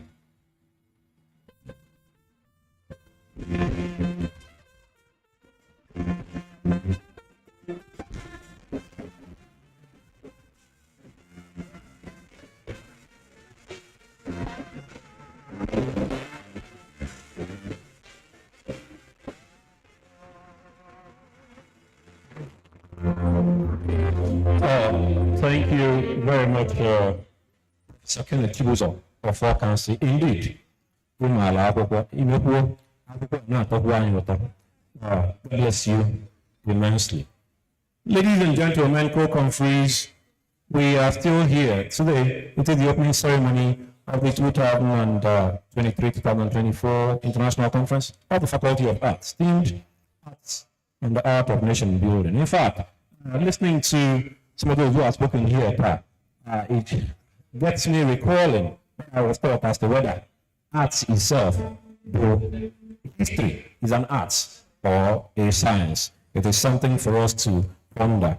Quickly, prestigious ladies and gentlemen, I would like to move on by inviting our uncommon Vice Chancellor, who has done wonders as far as Nnamdi Azikiwe University is concerned, and is poised to even do more. I please wish to invite you to please hand over an award of recognition and appreciation to one of our own who have done so very well here today, and have also taught us. I speak of Professor Davidson Ugochukwu Mbaagwe, a man of letters. Thank you.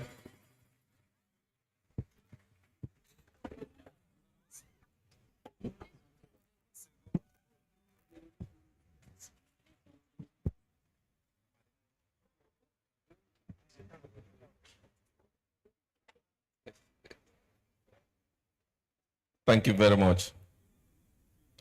This is an award to our own. Asina Nkabunkai.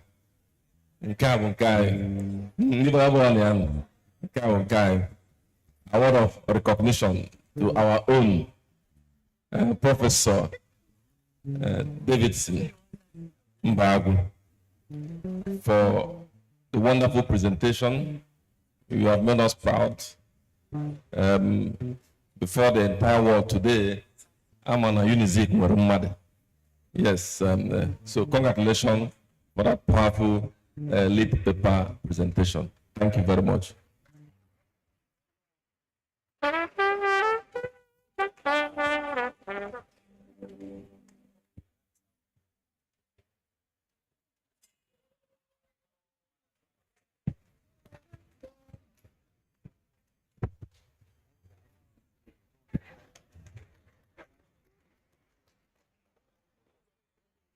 Thank you very much, Mr. Vice Chancellor. And thank you also, Professor Mbago, for allowing us the rare privilege of drinking from your well of immense knowledge. Biko, I know how also. Ladies and gentlemen, co-conference, Biko, native Wogani, we are actually coming to the end of this very session. That is not to say that the conference is coming to an end. Others will follow. It is on that note that I want to especially call on the matter familiars of the Faculty of Art. I speak of the chairperson of local organizing committee LOC of this conference in the person of Dr. General.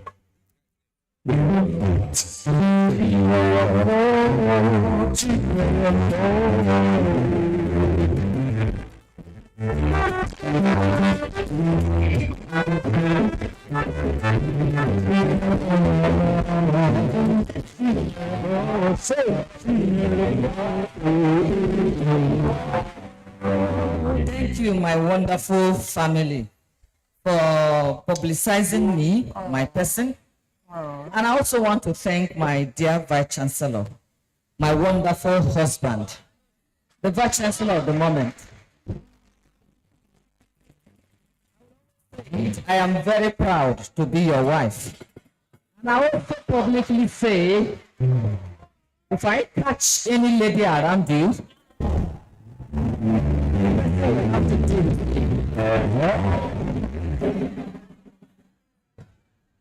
he is popularly known as my roommate. Thank you, sir. Thank you, Igwe and the Igwes, for honoring our invitation and coming here. We sincerely want to appreciate also in a special way all our lead paper presenters. You did us proud. We are really very grateful. It's interesting, to be honest with you, when we are preparing for this conference, somehow our own professor came in later. In fact, it was our dean that said, how can you be organizing a Faculty of Arts conference? And it's only science people that you are inviting. But, you know, the Bible told me that all things work together for good. We may not see the benefit now, but I'm sure in the future, pharmaceutical science faculty are going to invite people from the arts to come for their lead paper presentation. Apart from that, we have seen that the sciences and the arts have a lot to give in the act of nation building. So our lead paper presenters, our professors, were sincerely very appreciative. Our guests, special guest of honors, our awardees, how do we say thank you for honoring our invitation? Many of you didn't come, but you sent representatives. We are very much grateful. We know that you are going to do something at the end of this occasion. It's a special one because usually we used to announce, we give this, we give that. But this one, I think, on that whole Faculty of Arts Dean, the day I'm going to give you the report on this conference, because I'm sure, because Obi Kubano is here, 100 million will be a small thing. And thank you very much. All our special guests, we are very grateful. Our MC, our music department, our theater art students, all my professors, in fact, my Faculty of Arts family. How do I say thank you? Really appreciate you. Thank you for taking out your time, leaving off everything you are supposed to do. You are here. I can see Professor Mrs. Eme. I could see Mommy Emejulu. I could see the head of Mel. And all of them, my wonderful brother there, music department, HOD. I could see also the theater department. And all of you whom I couldn't mention. Do you know that today is an eye-opener that a woman can read citation? So I sincerely want to appreciate all our citation readers. May God bless all of you. Today has been a wonderful day and the beginning of our conference. Tomorrow we are starting 8 a.m. on the dot. Please be there to present your paper. And I want to officially say here that for the first time, Faculty of Arts Conference has attracted over 80 conference paper presenters. I'm sure we are going to have up to 100. So please, I want to officially say thank you so much, our chairman, our vice chancellor, our special guest of honor, our professors at the high table. Thank you very, very much. Our council chair and council members who are here represented by Professor Nkechi. We are really very much appreciative. The dean, the associate dean, thank you so much for coming here. May God bless all of you. And our bishop, thank you, sir, for also being with us. In spite of your tight schedule, you wanted to run, but thank God for Professor Oguno, who had to catch you and keep you here. We're trusting God that as you are going, the Lord God of heaven and earth that brought you safely will also take you back safely in Jesus' name. A plenary session starts immediately after this conference. So we are saying thank you very, very much for coming for this conference. May God bless you. We trust God that by next year, we're going to see you again in Jesus' name. Thank you very much. Thank you very much, Mr. Wonderful. On that note also, I will be inviting the musicians I will speaking of music department to yet again entertain us with their sonorous voices as they present Hallelujah Chorus by George Frederick Handel.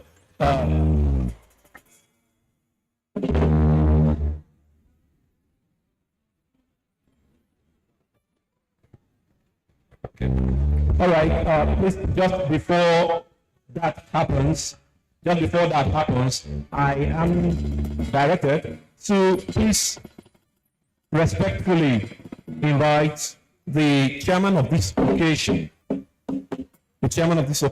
His Royal Highness Igwe Chris Chidunorano,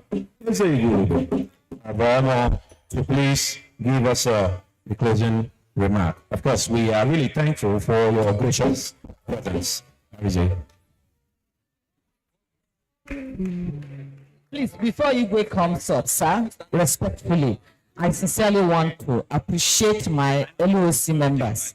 If not, hey, I'll be in trouble. They are the major bone behind this. Without them, if I don't want to we lived like a family. We worked like a family. We interacted like a family. And we are working together like everybody put their hands to do something. LOC members, may God bless you specially. Thank you very much. Thank you, sir.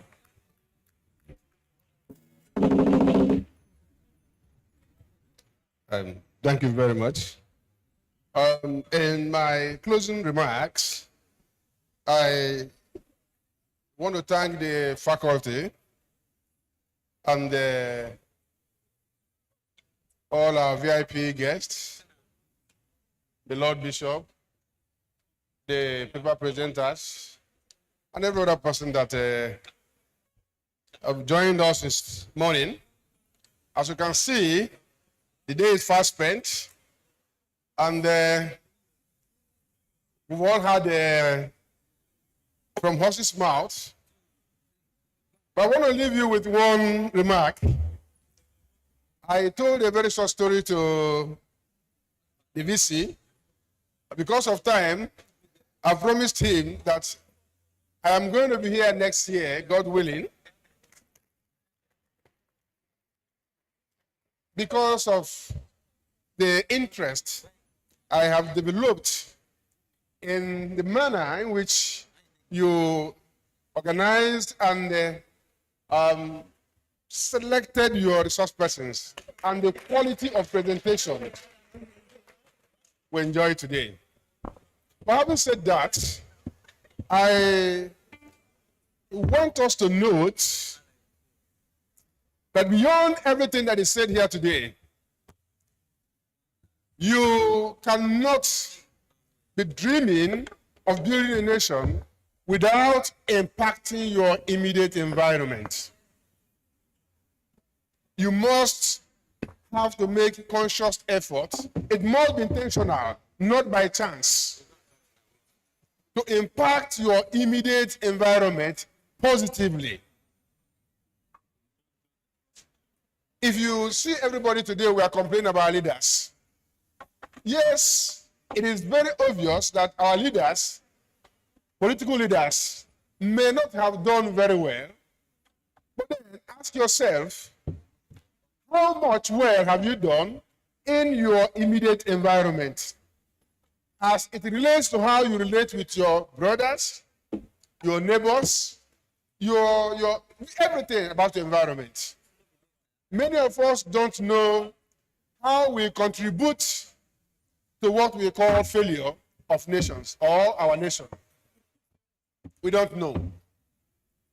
I'll paint a very classical example of what you will notice in a place where I'm sure that 50% of all passes. If you're descending from Niger Bridge, Onitsha, take special notice of how Third Road has gotten eroded to a point that you must stop there. It has gone so bad that it's causing heavy traffic today. I took my time to ask questions.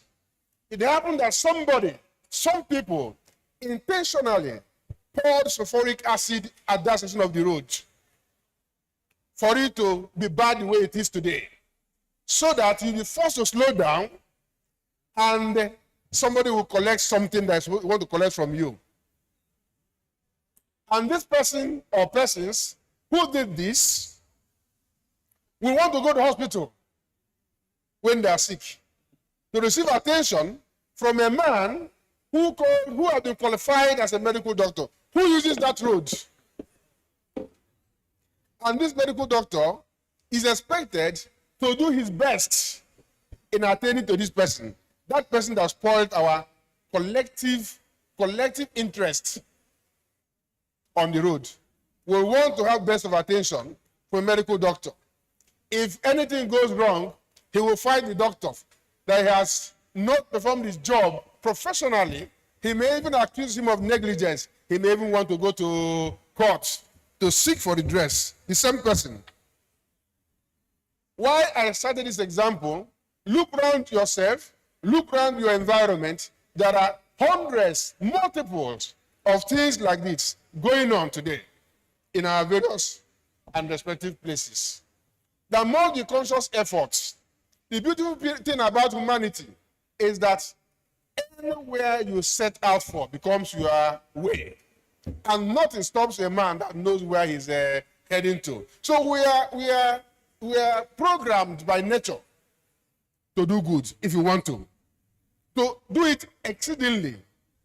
If you set out to do good, you are programmed to do it so well that people will be wowed at the results you'll get when you set out to do good.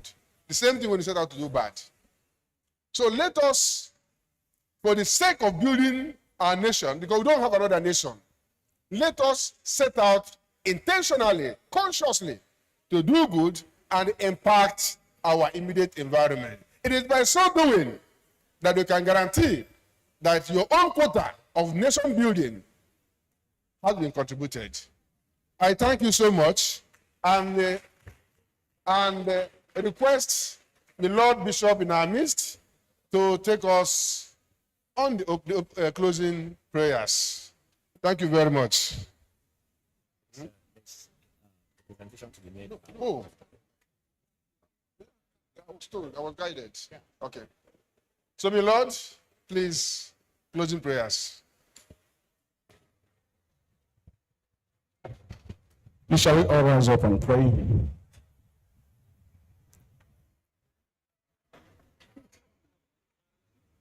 What shall we render unto the Lord? All we have to say is thank you, Lord. What shall we give unto the Lord? All we have to say is thank you, Lord. Oh, thank you, Lord. Thank you, Lord. All we have to say is thank you, Lord. Father God, this is the best way we feel like concluding today. We dream about the 2023 conference, the Faculty of Arts. Not an easy one. The journey to come today was not an easy one. I want to thank you, O God, for the dean. I want to thank you for the members of the LOC for this conference. I want to thank you for the support and the push of the Vice Chancellor. I want to thank you for all our invited guests. Thank you for the journey mercies granted unto them. Thank you for the strength.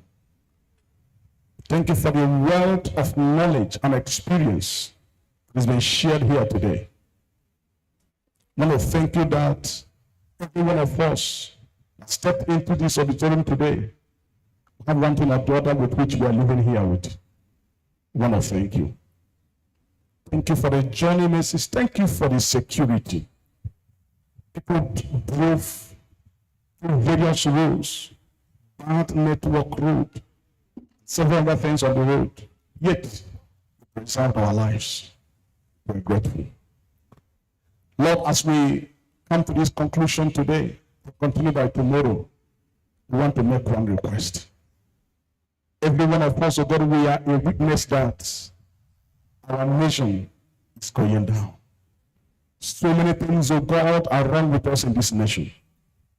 I want to beg of you, as we rise from this conference, our chairman has given us a final charge to begin from our immediate environment. Our immediate environment here is Nnamdi Azikiwe University. Our next immediate environment as we live here is our various families. Lord, we get to the various places of our work and our duty. As staff, as students, as parents, as captains of industries, as those in the political class, and those in the academia. Our prayer is that you will stir up in us. Let me make this knowledge we've collected today not just to be a waste. We're living here, oh God, to act and to begin with our various lives and our families to build our nation. May the grace be released upon us, O good God. People who step in here today, O God, who thought it was just all about academic knowledge, will be stirred up in the area of our character. Unizik prepares people, O good God, in character and in learning. Today, you've released that aspect of the learning. Today, you've stirred up us in the aspect of our character. May your grace be released upon us, O God, that we'll be living a person in our own time, that those around us will copy from. The remaining part of the program, O good God, is in your hand.